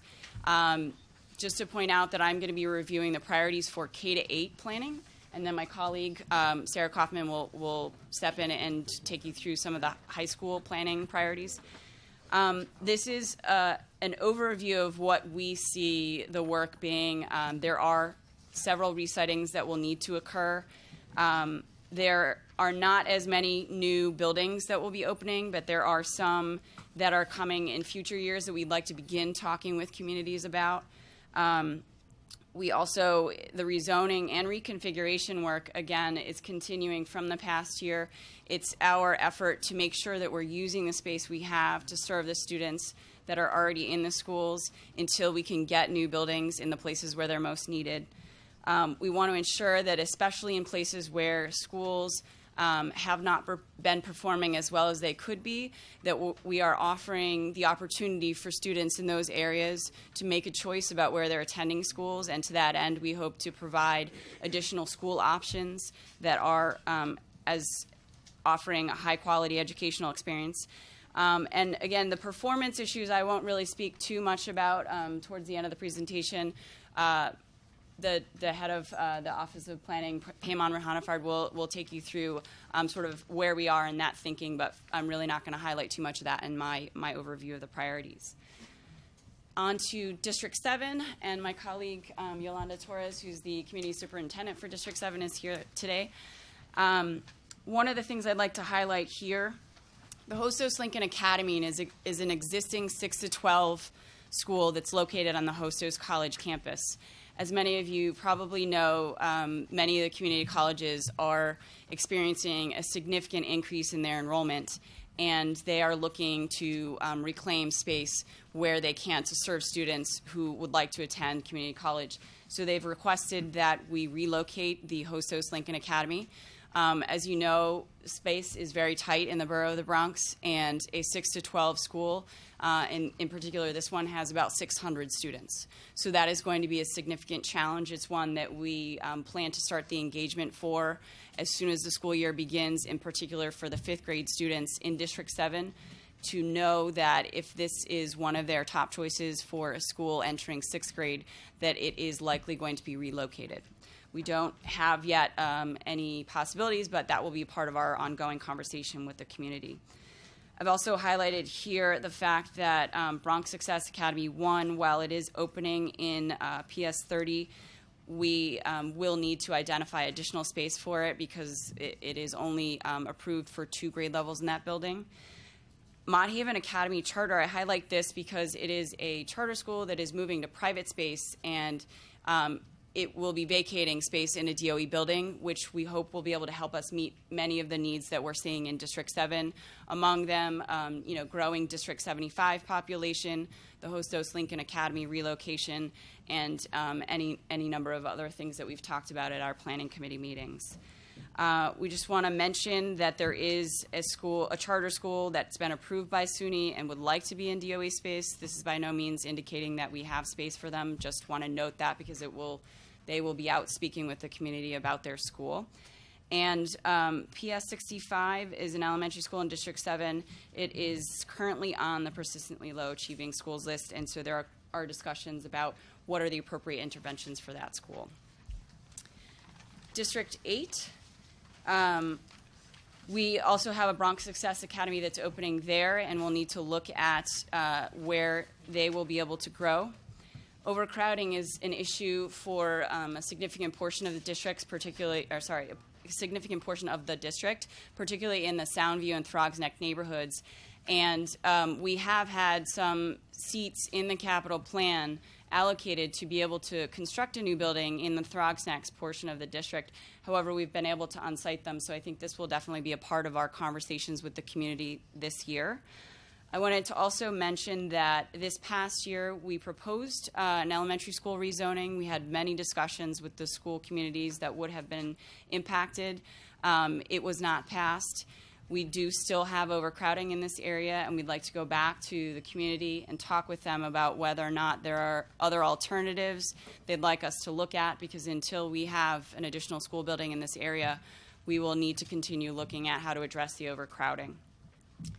In District 9, we are excited about a partnership project, a new building. The new settlement building is a partnership with Settlement Housing Fund and New Visions.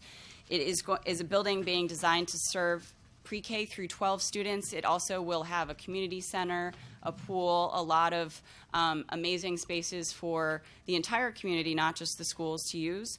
It's designed to house 2 schools, and we'd like to initiate conversations with the community about which 2 schools they would like to see there, what the grade levels are.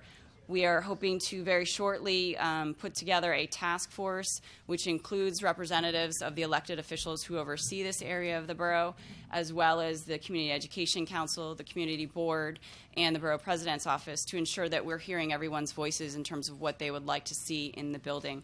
This building is not opening until 2012, so we have some time, but we feel like this is the appropriate time to start having those conversations. A little further out, we also have the Highbridge Middle School, which I know has been a concern for the community. Here I list that it's possible in the coming year we will begin discussions with a large number of schools about whether or not their zone is appropriately sized for their building, and it's possible that we will present a rezoning. In conjunction with that possible rezoning, we have highlighted several schools that remain misaligned with the other schools in the district, and that fact is potentially impacting the choice that certain students have about which school they attend. So we'd like to reach out to those schools, have those conversations, and there may be several more grade reconfigurations in District 9. District 10, we also are fortunate to have additional school buildings that are going to be opening. PS 95 addition has been planned to provide additional space for the Ann Park Neighborhood School, which is a small elementary school already existing, as well as PSIS 95 that will open in September 2011. A little further out is a new building near the PS8, PS56 area of the district, and that will help us alleviate significant overcrowding. And there are quite a few seats left still unsited in the district, so we hope to work with the community and the elected officials on identifying locations for school buildings that will address the overcrowding that continues to exist. To that point, in the interim, until we have additional buildings, we are looking at what we can do. We have an optional elementary school zone that has created fluctuation in the enrollment for several schools. We are talking with them about essentially allocating the zone to each of them and stabilizing enrollment. We also have an overcrowded school in the southern portion of the district where nearby school buildings have some space, and we'd like to speak with those school communities about the possibility of using all of our buildings more efficiently and may propose a rezoning there. You also see a fairly long list of reconfigurations that will likely be proposed in District 10. This is, again, partnering with the rezoning effort to make sure that not only are we using our space effectively, but we are allowing every child to make the decision about where to attend middle school at the same time so that they have access to all of the schools that students in other parts of the district do.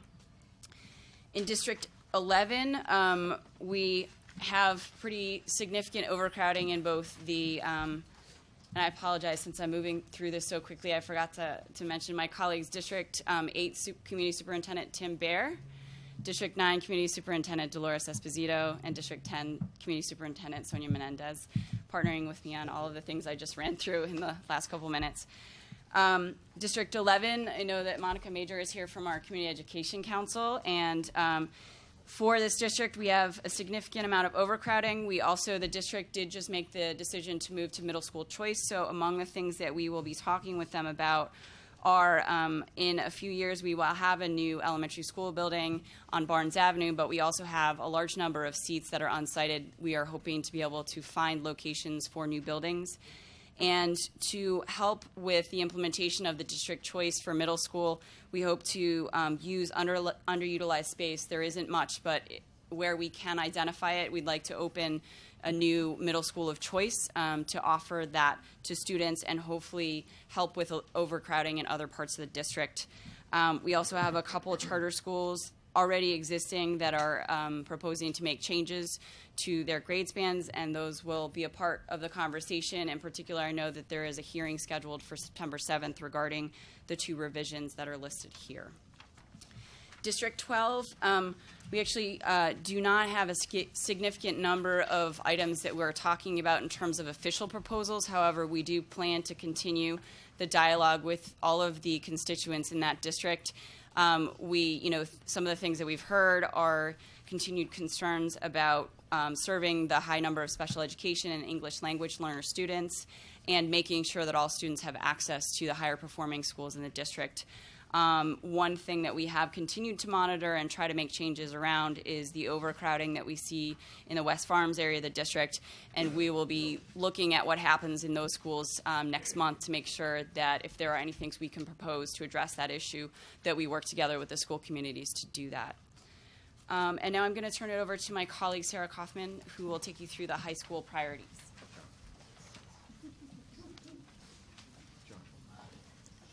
Thank you. Hello, my name is Sarah Kaufman. I'm the Director of High School Planning, and I'd like to briefly take you through some of the priorities for high school planning in the Bronx. As you know, many high schools in the Bronx continue to serve high numbers of English language learners, special education students, and overage and undercredited students. We are going to be continuing to look at all schools in the Bronx to make sure that they are set up to serve those students and to make sure that we have the right opportunities available for those students. There are, as Tanya mentioned, several schools that need to be relocated, either because they are in temporary space or because they are being planned to expand. We're continuing to look, as I said, regarding the learning conditions to make sure that we are creating new schools that are high quality to meet demand both on specific student concentrations and also just general high quality new schools. And again, similarly to Tanya, the performance issues will be addressed more thoroughly later on. So the Knowledge and Power Preparatory Academy is a high school that's located on the Theodore Roosevelt campus in District 10. It is a school that was opened a few years ago and it will be phasing in and will this year for the first time be serving students in full grades 9 through 12. It was originally proposed last year to move to the Christopher Columbus campus, but we were able to create space in the building to allow it to stay in the Roosevelt campus for this coming school year. And the long-term site for this school is still will need to be part of the planning work for September 2011.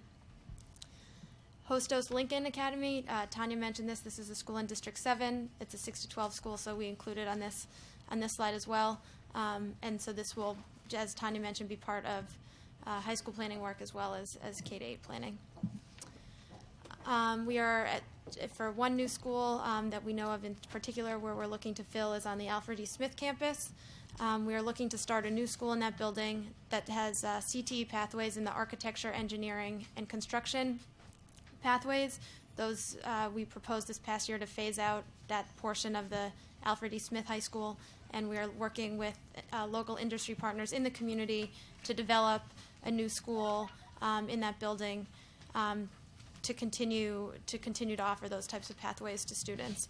And we will be doing engagement once we have received proposals for that school. And then New Settlement, again, is the new building that's opening in 2012. I won't repeat what Tanya mentioned, but again, we're looking to open 2 schools in that building, and the possibility of a high school is something that we want to keep on our radar as well. So that's a brief overview of the high school work. And so now we would like to open it up to questions on not only what I've said, but also what Tanya spoke of before. Thank you for the presentation. You have to put something in front of that light.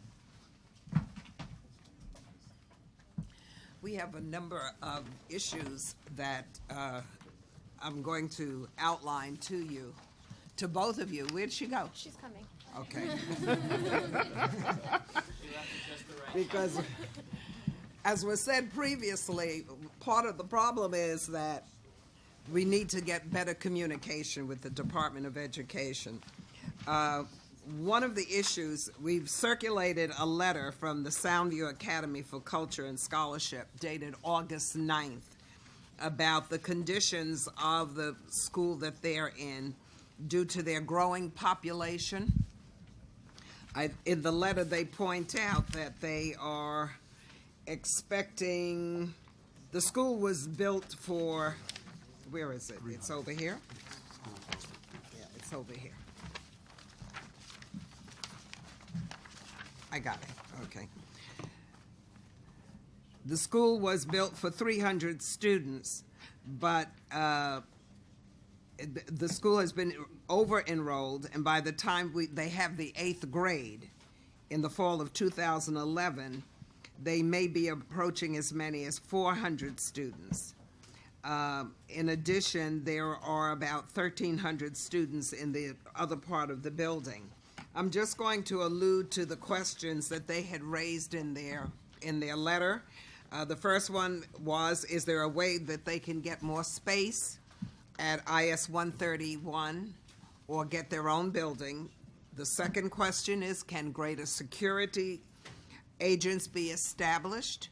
Because they have a problem. There's no security agent at the entrance that the children come into, and there's also no security in the yard. And also, can they have a support for a state-of-the-art media library? So if you could start with that. So I'm primarily going to address the first of the issues that they mentioned, and I think that we can work on looking into the security issues. There are other areas of the department that we can discuss that with. In particular, so one thing to note about the Soundview Academy is that it was created to serve the 174 zone, the old 174 zone. And there is one other school that started several years ago that is also serving that middle school zone. It's Bronx Math Preparatory. So what we saw is that Bronx Math Preparatory was receiving so many students each year because of the increase in residential housing in the zone that it was not able to serve the students of that middle school zone on its own. And that is the reason for the opening of Soundview Academy. So what we had indicated both to Soundview Academy and Bronx Math Preparatory is that if we continue to see the significant increase in the number of students from that zone, we will have to address again how we accommodate those students, because in Bronx Math Prep, they are already well beyond the size they were intended to be, and they do not have additional space in their building, which is why in opening Soundview Academy, we located them in the 131 building where there was underutilization. So the question for me is, if we're continuing to see that increase in the middle school students in that zone, we do need to figure out how to accommodate them, whether it is at Soundview Academy or at Bronx Math Prep. One thing I will say about the co-location is that the amount of space that was allocated to them in the building was based upon their intended size. However, with any co-location, our space planner will revisit the situation if there is a change in the enrollment of either or any of the schools in a co-located building. So in this case, what we'll need to look at is how many students does IS 131 have and how many students does Soundview Academy have, and is there the appropriate allocation within the building. If we come to the point where it's clear that between the two schools there is not sufficient space for both of them, we will obviously have to look at other challenges. But I'd like to reference back to the fact that we have significant elementary school overcrowding in this area of the district as well. We are looking for ways of addressing that in the absence of a new school building. So I think that it is going to be just as difficult, if not more so, to get a middle school building. The rezoning that we proposed last year was our proposal for using the space that we have, but I think the reality is that in this area of the district, the student growth that we're seeing is outpacing our ability to identify ways of addressing it.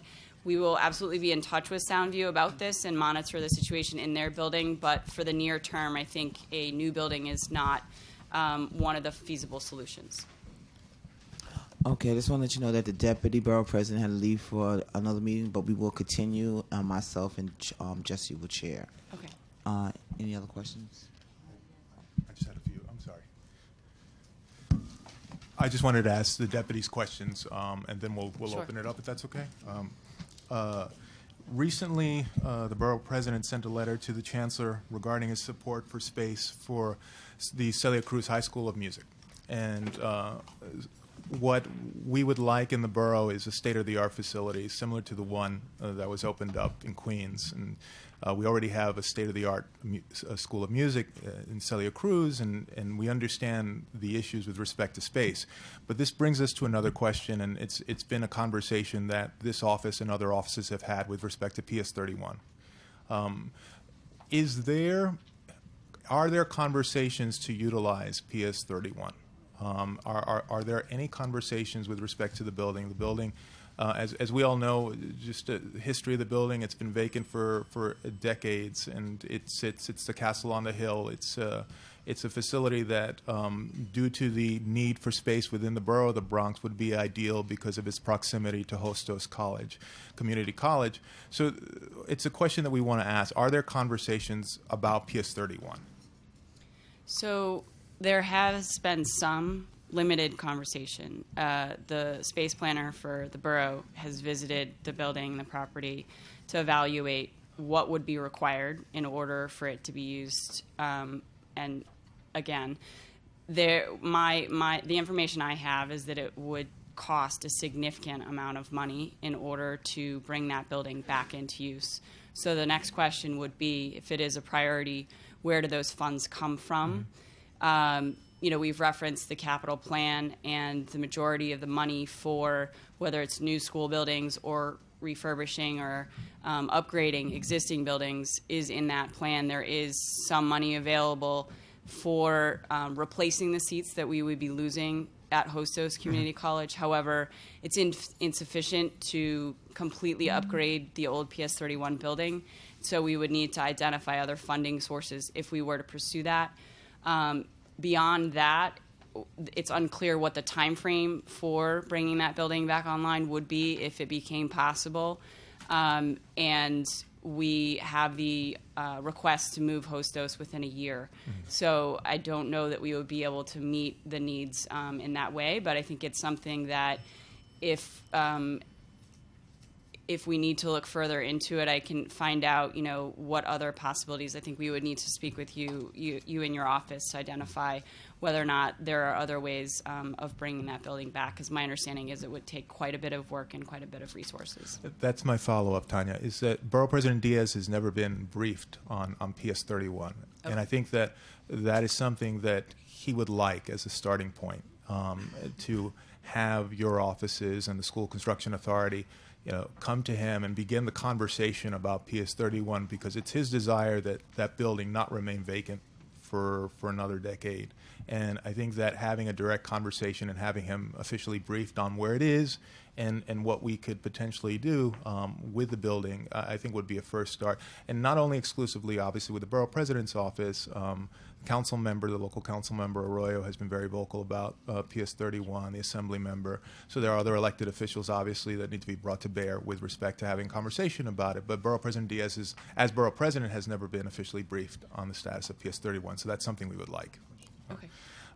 My fourth question is actually a follow-up from District Manager Frada's point with respect to the charter school. I believe it's the Bronx Charter School for Excellence that's located in Parkchester, that's expanding into Our Lady of Solace. Is that right, John? Yes. And the issue that the issue that we have here is that we understand that the school is going to be using the space at Our Lady of Solace, but then those seats would not be available. They start with the 5th grade, and those seats wouldn't be available to the members of the children of the local community. So the way we understand it, and this is a point of clarification, the way we understand it is that the school in Parkchester is a K-4 school. The structure at Our Lady of Solace is going to go from 5 to 8, but it's going to be a feeder from the school in Parkchester, from what we understand, which would not allow the residents within that community to access the seats at the school. So can you address that? Because that's a concern. Sure. In this case, this is the hearing on September 7th that I referenced, where it's the school has submitted a revision to its charter. So while there will be 2 separate locations, they are actually part of the same school. They're chartered originally for K-5, and they will begin adding the 6th grade. There are just many charter schools who do the K-4 as elementary and 5 to 8 as middle school. As with any other K-8, the continuing students who are grading up would have the seats. And the way that most charters operate is that if there are remaining seats in the grade, because not all of the students, let's say in this case from grade 4, elect to continue with the school in grade 5, they would have the opportunity to fill those seats using the same admissions procedures they use for their entry grade, which is the kindergarten. And because they are located in Community School District 11, there should be district preference to students in the district.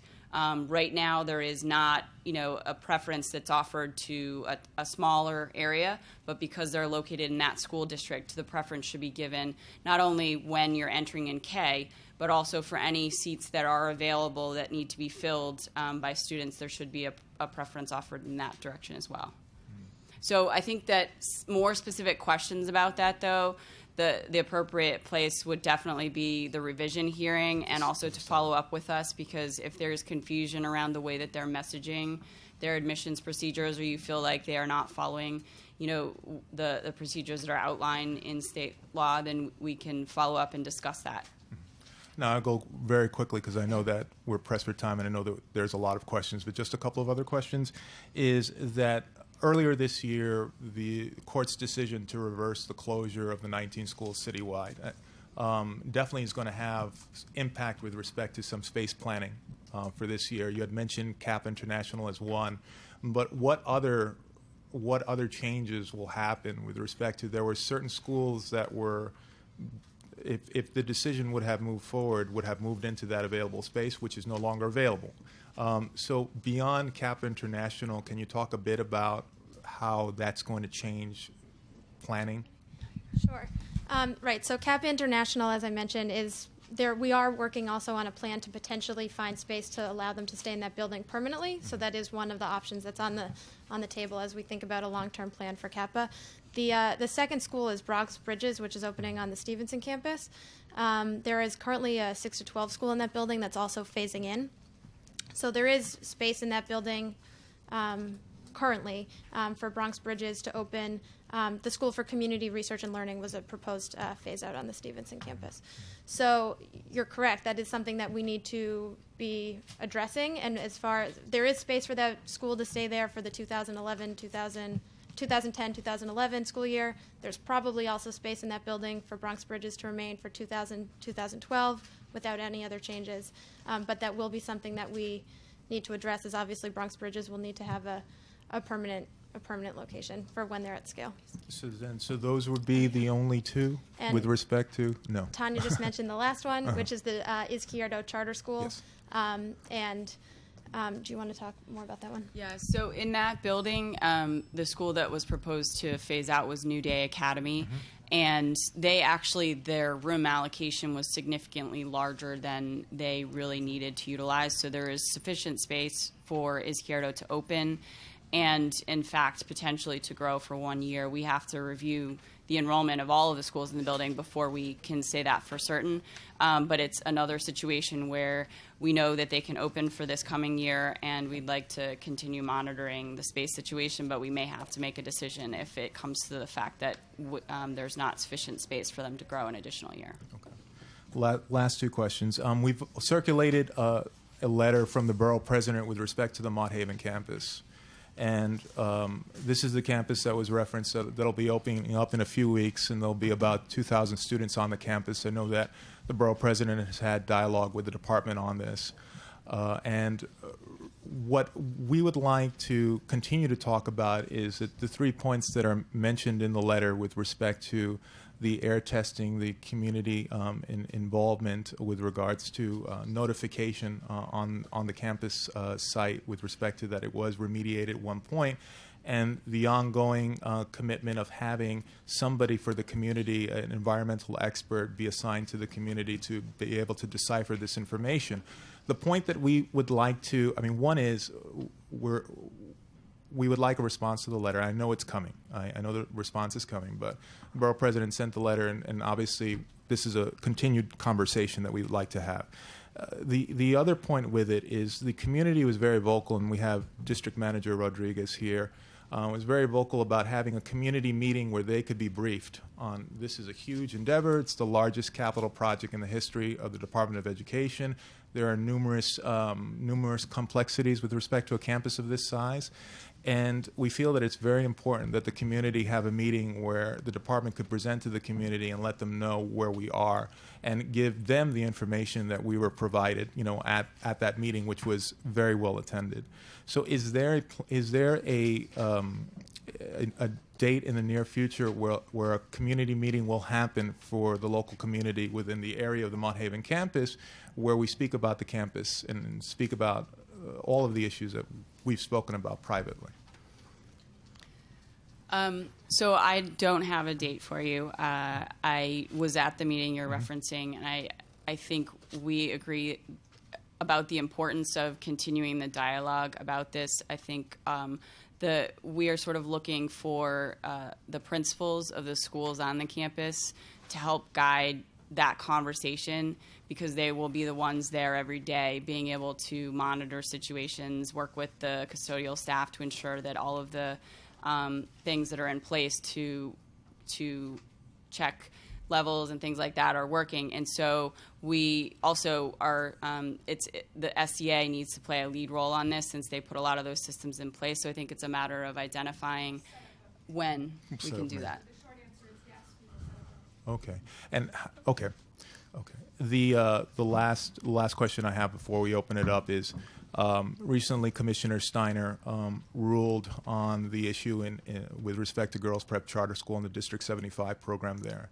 And this is an issue that is extremely important for us to have an added conversation on with respect to the policy on District 75 programs and co-locations is right now is dissimilar from the policy that the co-location policy that's in place, where Commissioner Steiner made it very clear that District 75 programs in an existing school, that there's a co-location being proposed, that the process of informing the public and having public feedback, that needs to be adhered to.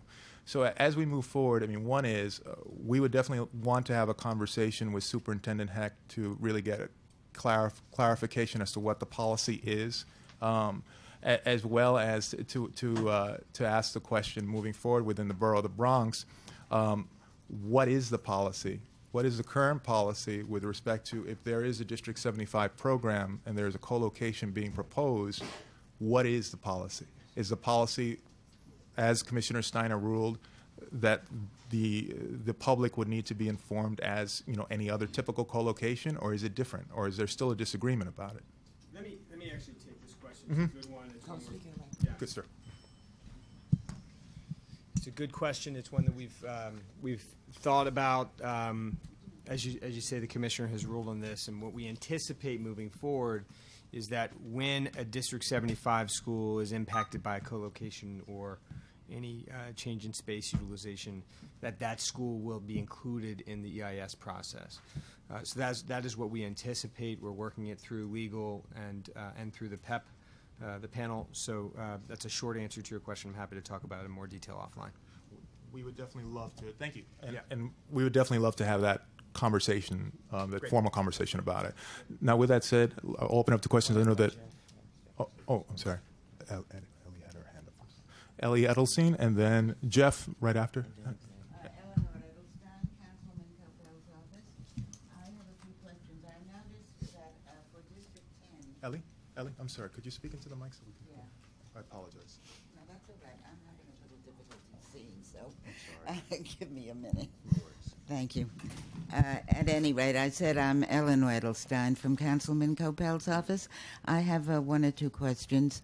I noticed that in your presentation for District 10, you didn't note that there's a need for English language learner facilities. Now, there is a desperate need for that, particularly for older students. DeWitt Clinton is being continually impacted by English language learners, some of whom have had very little or no education in their own country. They're trying to cope with the situation as best they can, but they really don't have the resources to really help those students. When the councilman and I were over at Discovery High School on the Walton campus, we were told that there are students that were sent there who know no English. The school has no capacity to help them in any meaningful way. They're just going from class to class, understanding nothing. I mean, this is a really terrible situation. And we're getting more and more newly arrived immigrants in District 10. And I think this is something that has to be addressed seriously. Now, the Ellis Academy on the Kennedy campus does take in newly arrived immigrants, but they have to be older, I believe 16 or older. They're doing a very nice job with them. That type of facility is needed for other English language learners, a little bit younger, because Ellis can't accommodate them, of course, but something similar to that, because these students are not learning. They're just being fed into these schools, making it difficult for the high schools themselves, and really useless for the students. And I was surprised that you didn't identify that as a need in District 10. So we would like to talk with you further about that. Thank you. The other thing that I wanted to mention is the overcrowding in PS 19 and PS 16 in District 11. PS 19 is at a point where I think he has to cap the school, or certainly very close to that. PS 16 has no library, they have no gym. I mean, they're really, those two schools are very overcrowded. Now, I know space is hard to come by in that area, but there is a big yard at PS 19. They have asked for years to have a new school built, or an annex, built on that yard. There's space for it, and there's been no response. I think the general feeling is, well, some of the other schools in the district are not crowded, so maybe they don't need it there, but they absolutely do. They're getting more and more students coming in. So that's another issue we'd like to discuss. I don't think the new school plan for for District 11 will really be beneficial to these two schools. So those are two new issues, and we just like to reinforce what Jesse said about the need for school for Celia Cruz. They're a wonderful school. They're at Walton. They're doing marvelous things, but they do share space with Lehman, and we really need a music school in our district. So if we can make an appointment to talk about some of these issues down the line, I'd appreciate it. Thank you. Thank you, Jesse. No problem. Thank you, Alex. Jeff? Hi, Jeff Laufer from Councilmember Annabelle Palmer's office. The council member actually wanted me to bring up the fact that, and throughout the presentation, the mention was there's overcrowding, we need to find new locations, we need to find a new site. And I think since she's entered the council, she's recommended the old DMV building on Tremont and Castle Hill, which would probably be a good alternative because the actual borderlines, it's almost on the borderline of 3 different council districts and 3 different community board districts. And for years, it's been asked for to be a school, and for years, the building remains vacant. So she was just hoping if there's any progress with that, is anybody looking into this? Yeah, so that location is physically in School District 11, and we have been looking for sites in that area for some time. The SCA has that address. I need to get information about whether or not they've done any of their studies regarding the feasibility of the space for a school. But it is on the list of addresses that have been sent, and absolutely please do continue to send addresses of sites that we should have the SCA look into. I will make sure to follow up with the SCA and find a status for you and share that. That essentially would help with regards to District 11.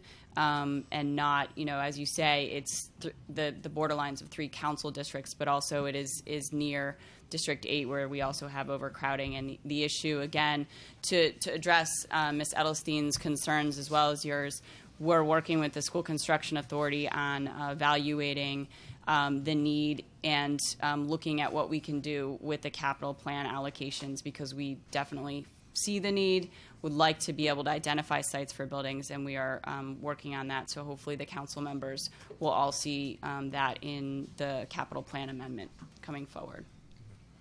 Xavier, then Cleveland. Morning, Xavier Rodriguez, Community Board 5. Xavier. Thank you. Firstly, I'd just like to address the University Heights High School that moved out of the Bronx community campus, now located in District 7, prominently in your report. And I'm wondering what the timetable would be for that high school to rejoin our community board district. It was the only high school that we have within the district. And what's the board's plans to bring that school back?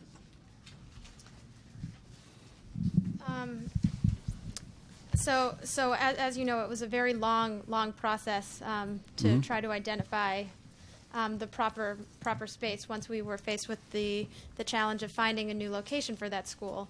It was a very long process in which we had very few options for locations anywhere in the Bronx for where that school could fit. So we are currently planning for that school to be on the South Bronx campus, to share space with the Mont Haven school that's currently located in that building. Be happy to continue conversations if there's another building that actually is in that neighborhood. But at this point, that school is sited in the South Bronx campus because that was the only space really where we were able to find sufficient space for that school to fit. And we also, working with the community, wanted to address their concerns about ease of access, even if it was not in a geographically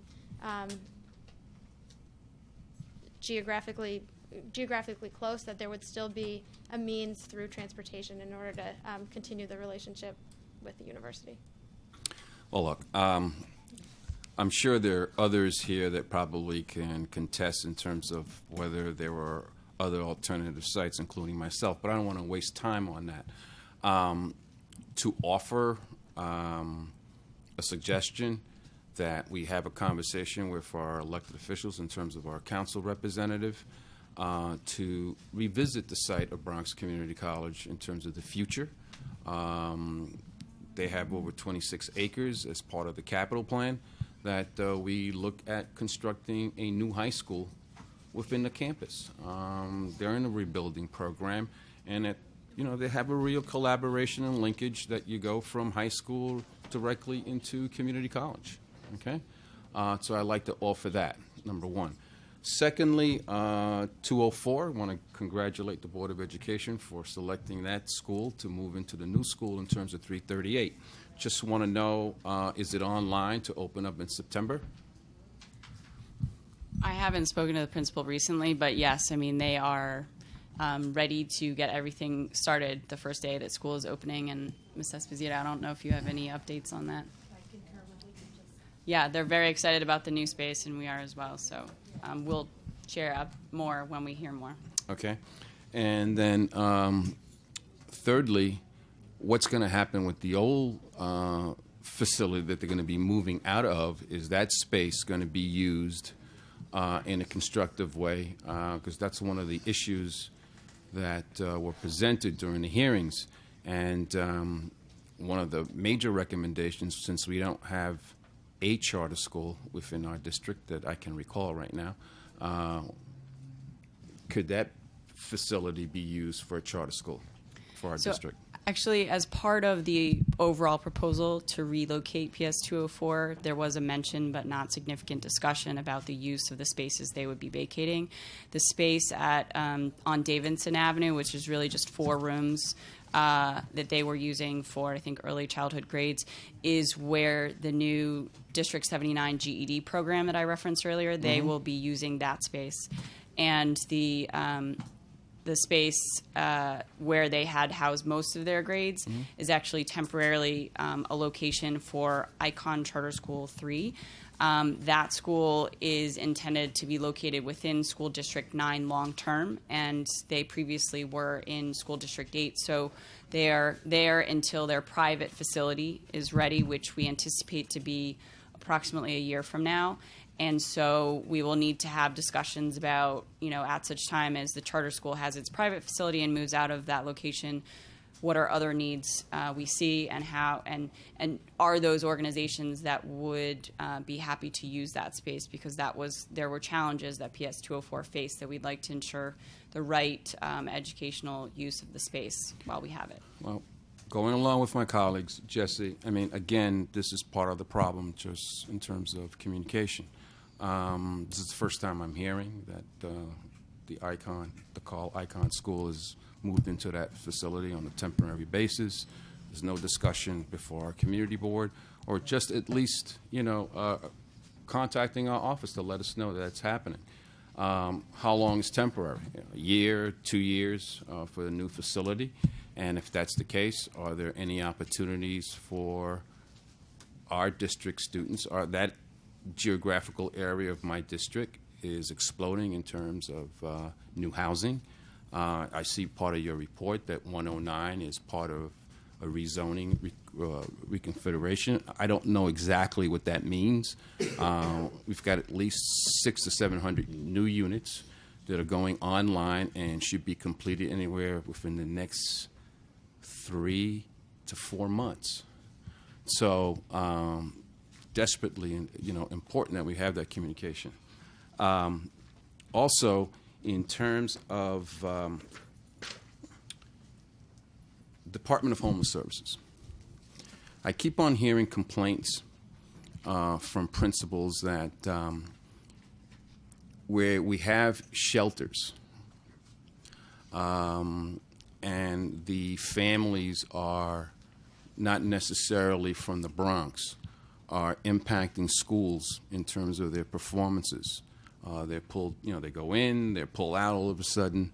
Can you kind of give us a flavor in terms of is this a fact, or is the Department of Homeless Services, as they say, that they're trying to realign their whole program in terms of making sure that families that are placed in a geographical area now will to make sure that their students and the families come from that area so they can continue to go to school. Because one of the biggest problems is truancy. So when a principal starts talking about impact on performance in terms of grades, how's the Board of Education having a dialogue or collaboration with the Department of Homeless Services? Oh, I can actually speak to that. Great. Actually, we're very excited. In the last 2 weeks, the mayor released a report.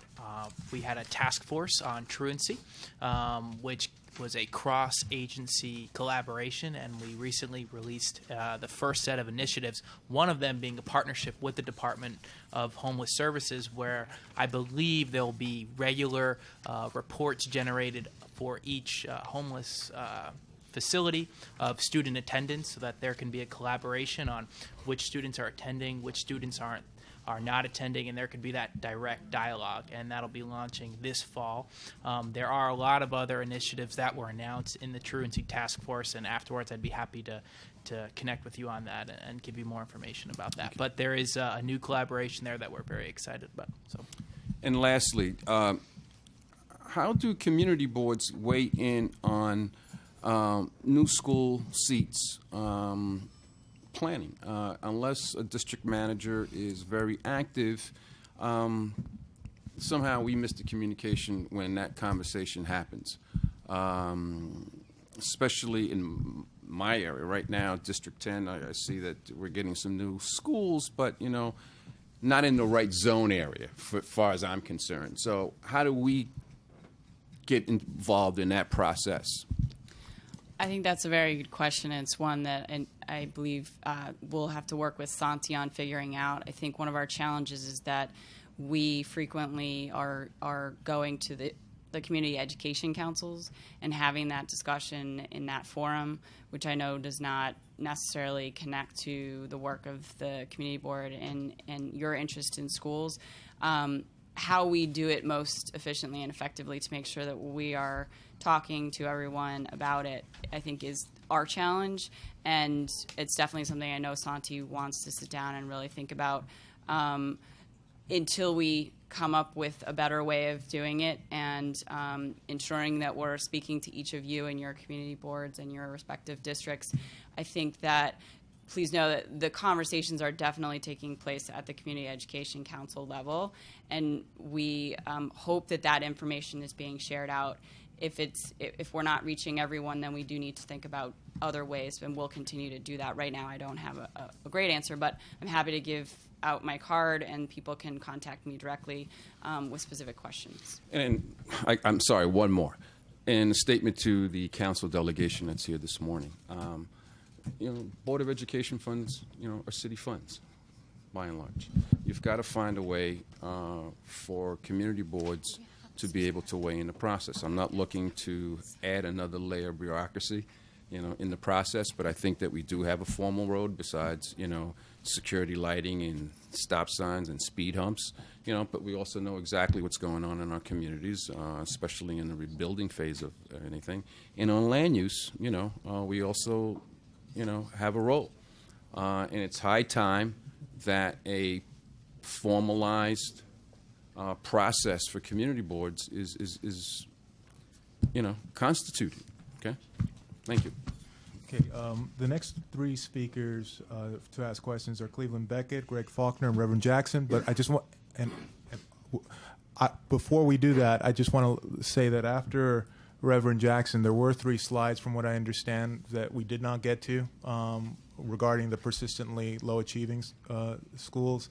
And I think that's important for the board to hear of. So I would say that after Reverend Jackson, if we could quickly go through those so that to give the board an opportunity to receive that information as well as ask questions on it. And then definitely we will get to everyone's questions after that presentation, after Reverend Jackson's question. So Mr. Beckett. Good morning. In the interest of time, I have just 2 quick, short questions. On page 18, the first question is regarding the potential charter school changes, specifically referencing equality as well as the Bronx Charter School. Number 1, will there be a public hearing to formally put this forward to the community, and when will that occur, as well as what will be the public comment phase for that process? That's question number one. And I have another. Go ahead. Okay. And for the respective schools, the answer is a little bit different. For the Bronx Charter School for Excellence and the Bronx Charter School for Better Learning, they are SUNY approved charter schools already in operation, Right. and their revisions are there is a hearing scheduled for September 7th. Okay. That is the appropriate opportunity, and again, the DOE is not the authorizer in this situation. With Equality Charter School, they are approved to be located at PS 160 for middle school grades, which means that if in adding grade 9, they would like to request to also have that grade located in the building, that would generate the need for an educational impact statement, which is the legislative process. And even before that, I think we would likely have discussions at the Community Education Council about the fact that that is coming up and that they've made that request before we would, as a department, before we would be proposing it. And then as part of the mandated process, there would be a joint public hearing and any number of other opportunities to collect public comment on the proposal if it gets to that. The reason why I asked that question, not only for clarification, but especially in terms of equality, we need to know, and Councilman Seabrook will definitely want to know, specifically in terms of classroom utilization, be it teaching space or art and music, how that will impact the equality, PS 160, the Walt Disney School. And let me state firmly now, because we had our dialogue, the Councilman Seabrook's office would like to be briefed prior to, not as we're getting to the public hearing and then asking for input, prior to. So hopefully we will have some dialogue quickly in that regard. And then lastly, under new construction, bullet point number 2, there are 1,096 unsited PS seats in the capital plan for the southern half of the district.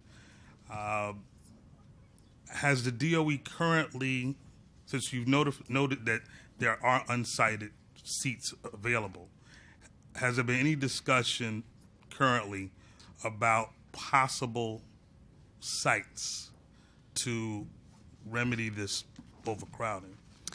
There have been a number of sites that actually this process, the School Construction Authority evaluates a potential site. And so one of the sites referenced earlier on Tremont, the old DMV space, that's among the sites I'm aware of that have been passed on to the School Construction Authority to evaluate. They do sometimes bring to us spaces where they've determined feasibility to ask for us to consider other options. In some cases, they're looking at schoolyards for additions.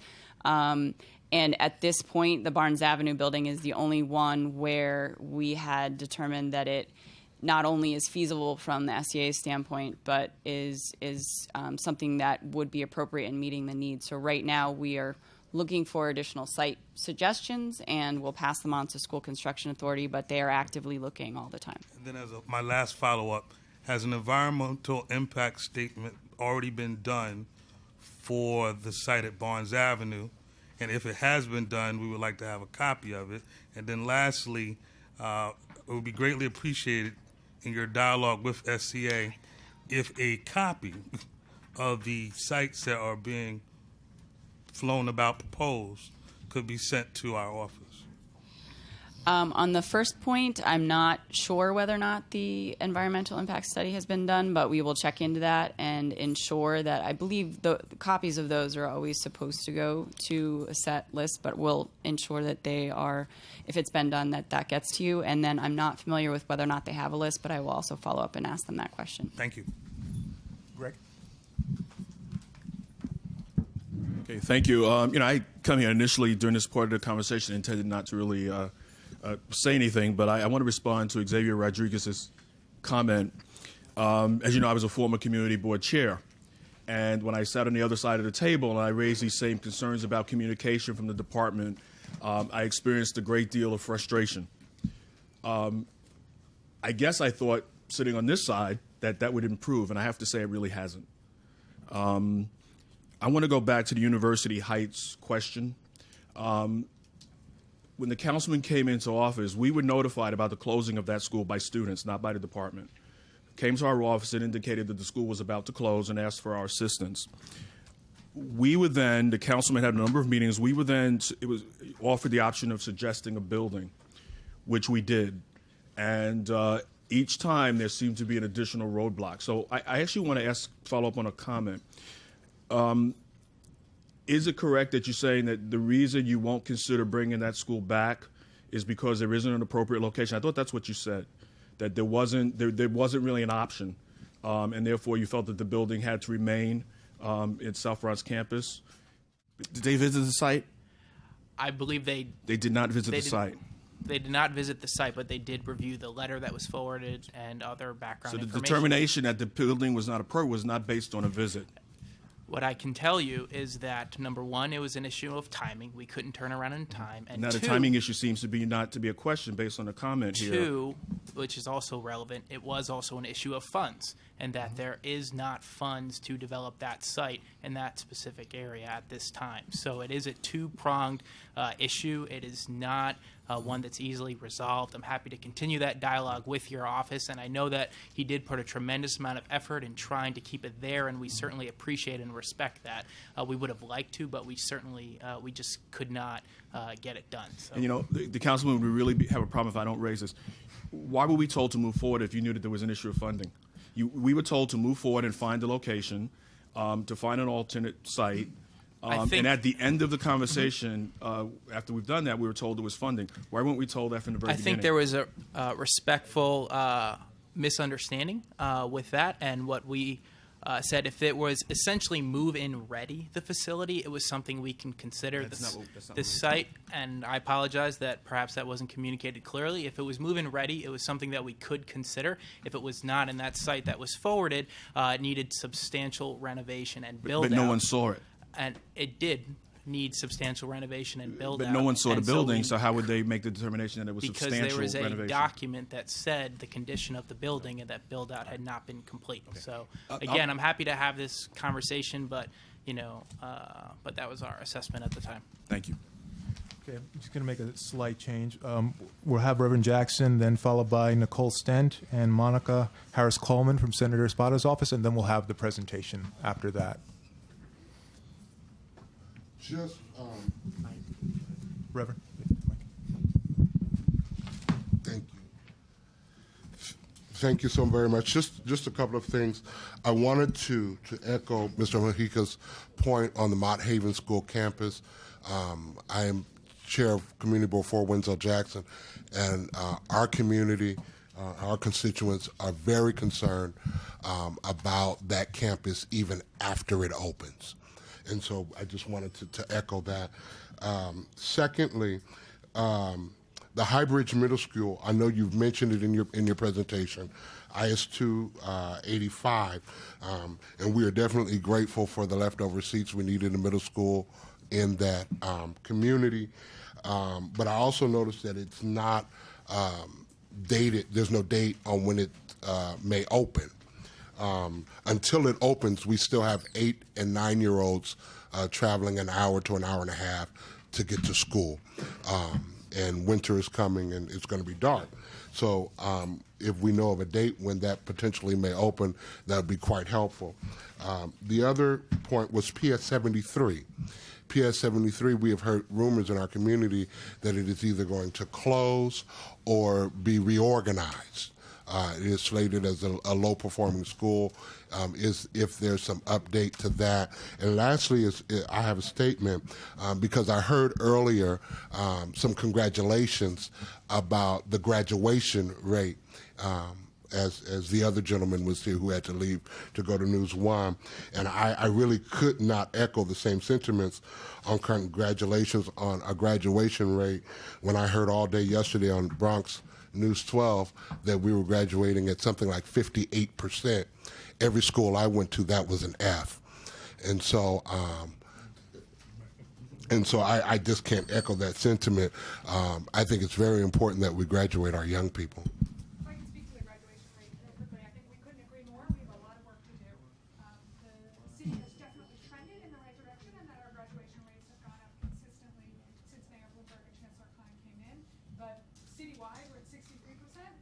that's 35% less than we'd like it to be.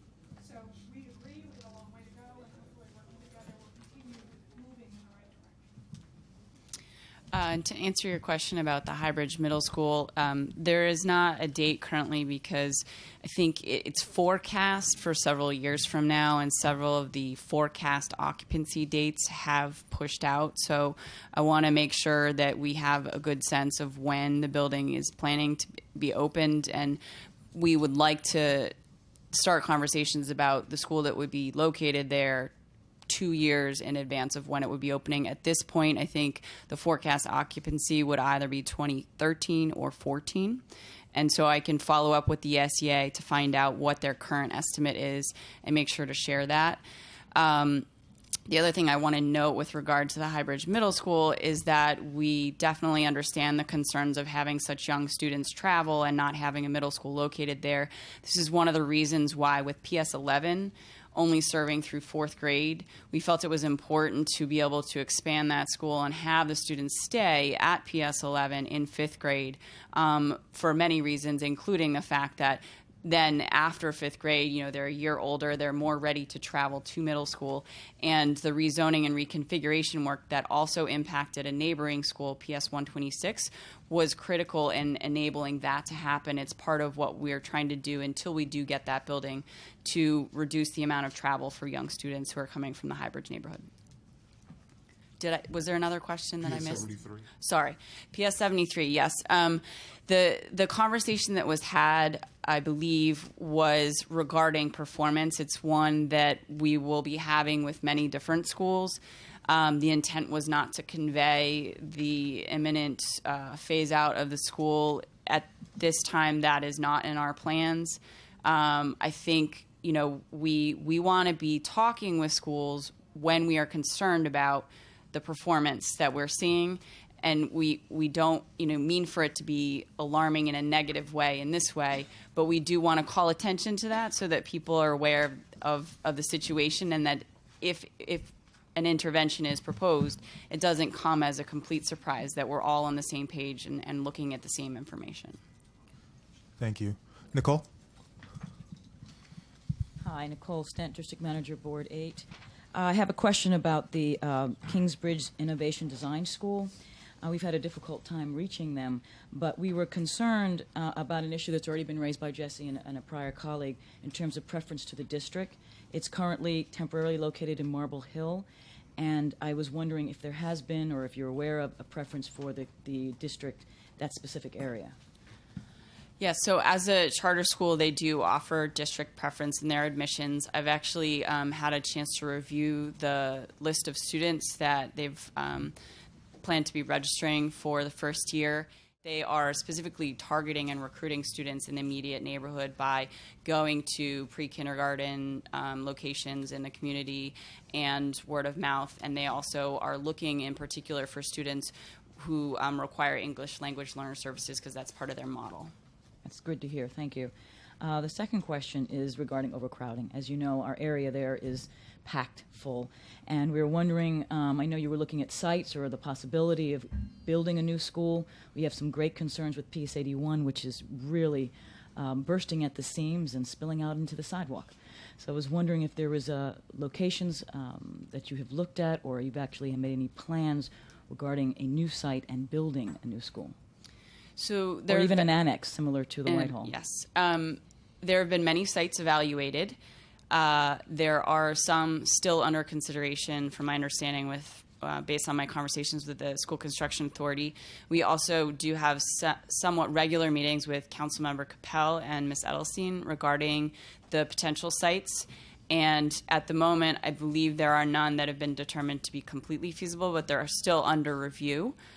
So we can continue having conversations about that. And when there is one that they feel is feasible, that's the point at which we would come out to sort of speak with the community more about whether or not this location would really help us in addressing the specific need, in particular because PS 81 is so far from PS24, the exact location of the potential school building is really going to be important as to whether or not it can address the need that we're seeing. So we're not there yet. We welcome talking with you about it. The community board would love to have you at a meeting, a committee meeting, to discuss maybe some potential sites. We would love to initiate that if you could. Great. The last question actually is from a colleague who just left regarding the zoning override that the mayor has been talking about in terms of the education.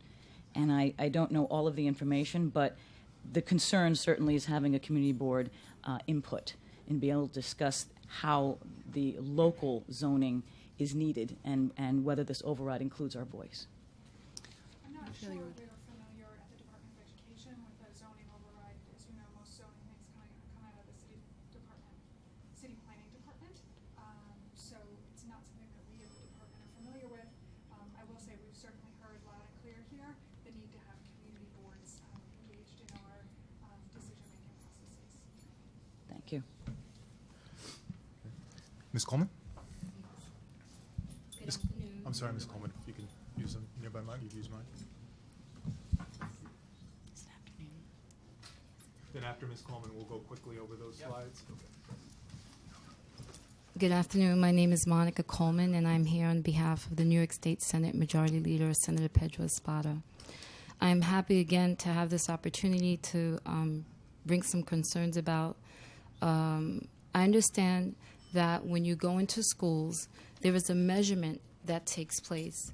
You measure dance rooms, art rooms, and decide whether or not that space is underutilized and therefore can be given to another school.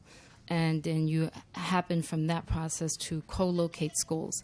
I think that those type of decisions need to be further inclusive of the community members.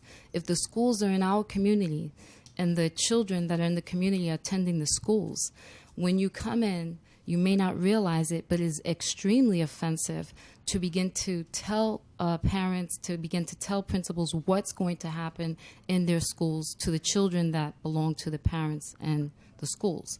So I think, again, I've heard many comments to the need for better communication. I think beyond that, the process needs to be looked at and the way that is managed. I happen to be a very active parent. I sat on the Chancellor's Parental Advisories Board. I was very involved in that movement in District 1 with the girls' prep school. And what it does is it pits community members against each other in the schools, and it disempowers parents. And that's nothing to do with education. So I know that you've probably heard this before, if not from my mouth, many others. I'm going to ask you a very important question today. It's being stated here again and restated, I'm sure, other places. What are you going to do with this information to make this process something that's more equitable, that respects the integrity of the people that are on the front lines, the students, the parents, the principals, the superintendents, the council members, to make this a better process for everyone?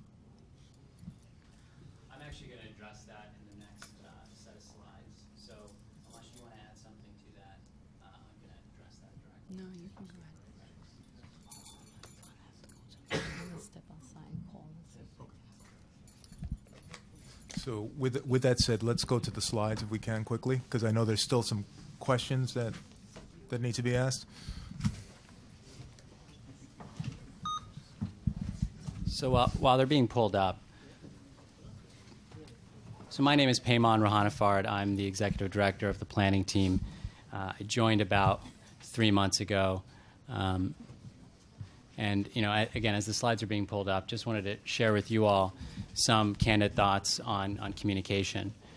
I think that what's clear to us and what's been clear for a little while is that there have been instances where communication hasn't always been robust. So, what I want to point out to you all is it's loud and clear to us, and we're certainly taking a hard look at last year's process and the year before to think about how we can address it. What I do want to state is that this team this planning team that I work so closely with, we have 10 people, and as an example, of what we're trying to do in terms of communication. I mean, we were working into the wee hours last night to get this presentation ready for you all. We're doing this presentation this year almost 2 months in advance of when it happened last year, and with a lot more detail. So we're taking your feedback seriously. I think we're addressing it even today, and I do want to make that point clear.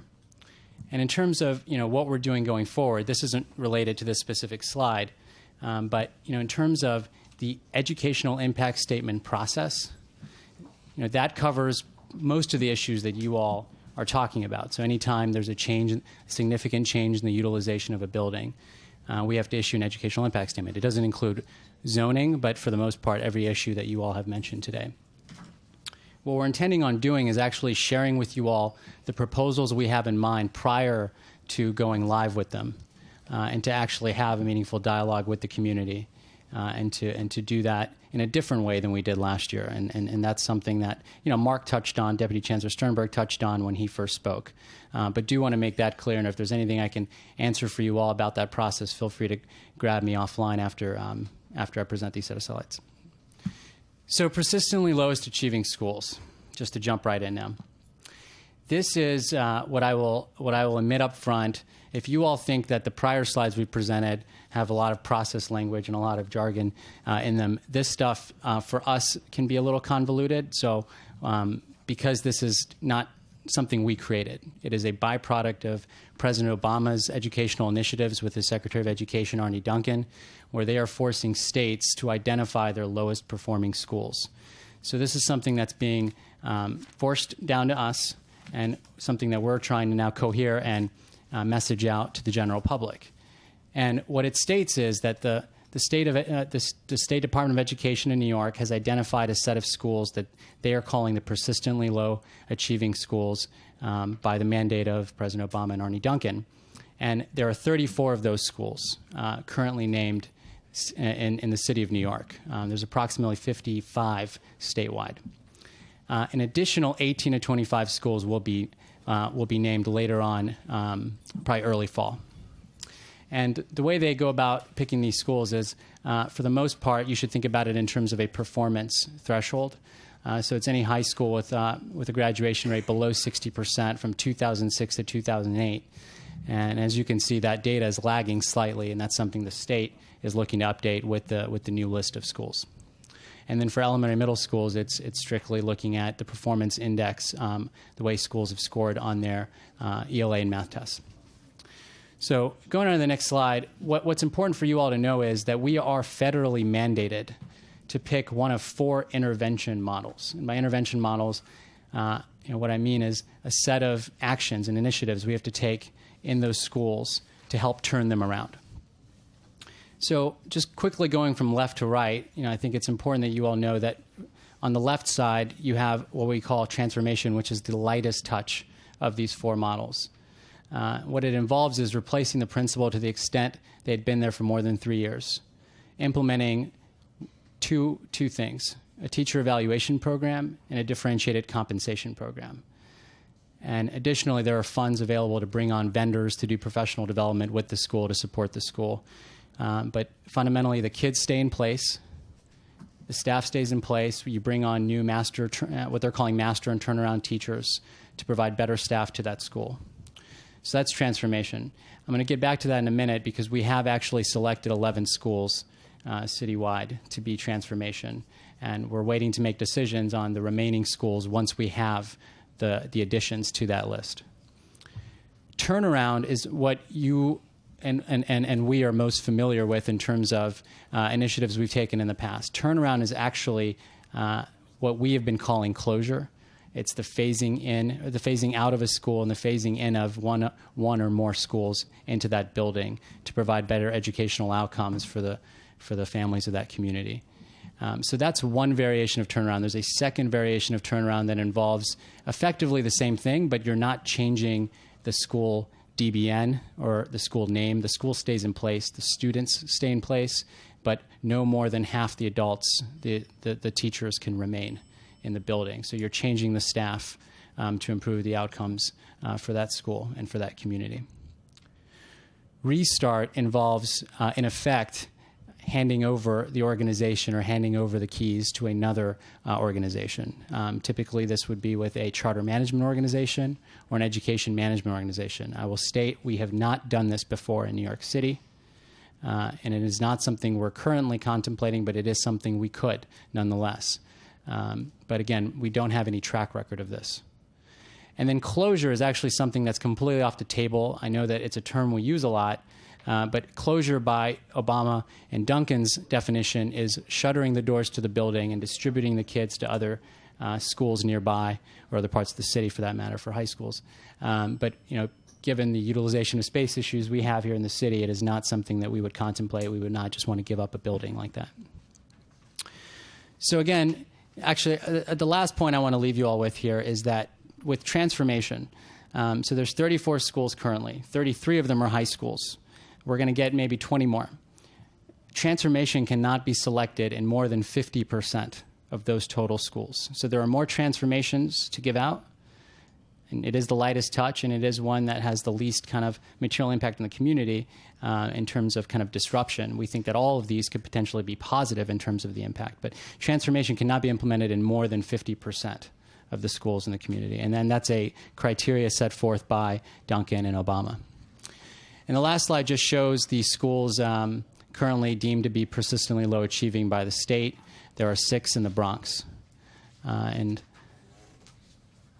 I believe most of you have probably seen this list before and have heard about it. This list was initially unveiled in January of this year. So it's been quite some time since the state announced this list.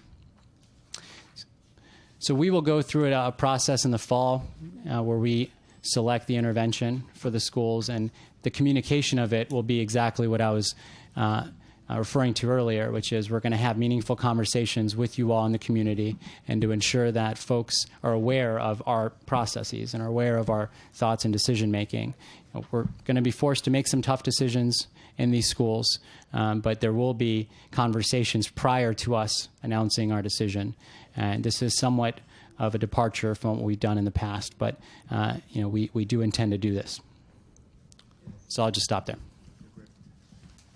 You could just cover that light. Yeah. Thank you very much. So with that said, I just want to open up the floor again to questions. Fernando?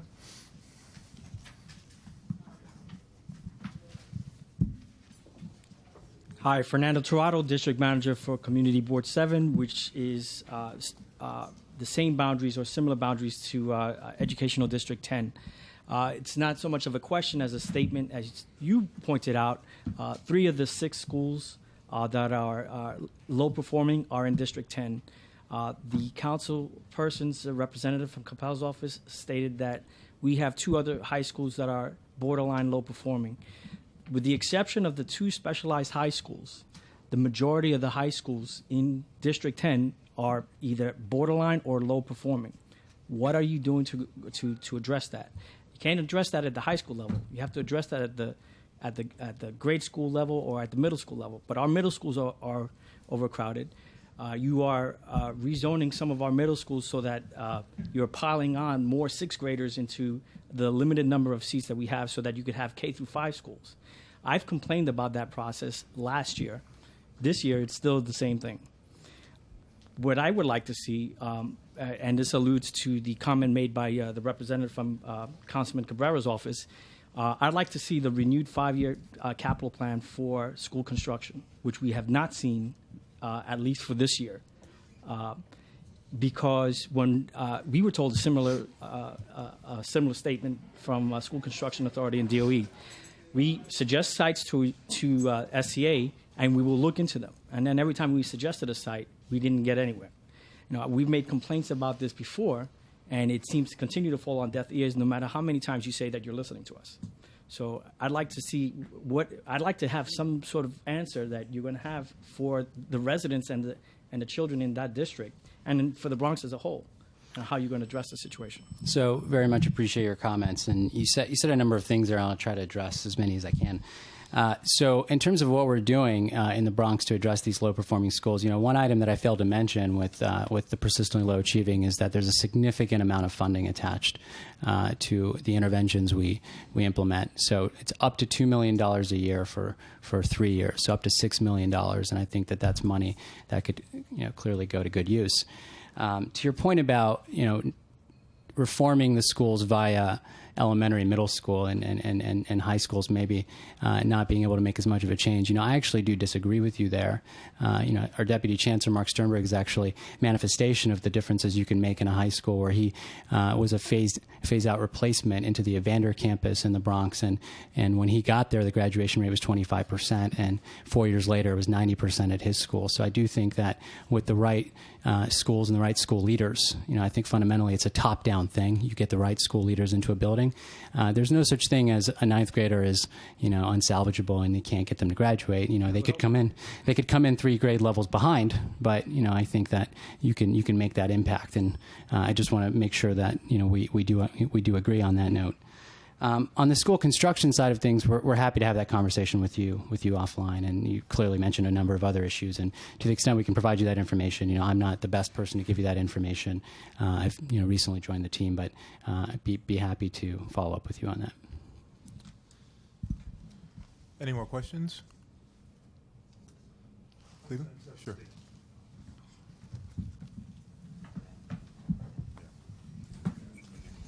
I just wanted to say that by far, this is the best presentation in advance that we've gotten from the Department of Education. I know. Well, no. Mars a friend, and I thought that perhaps I should say that, and I appreciate the contingency that was brought to bear at this meeting.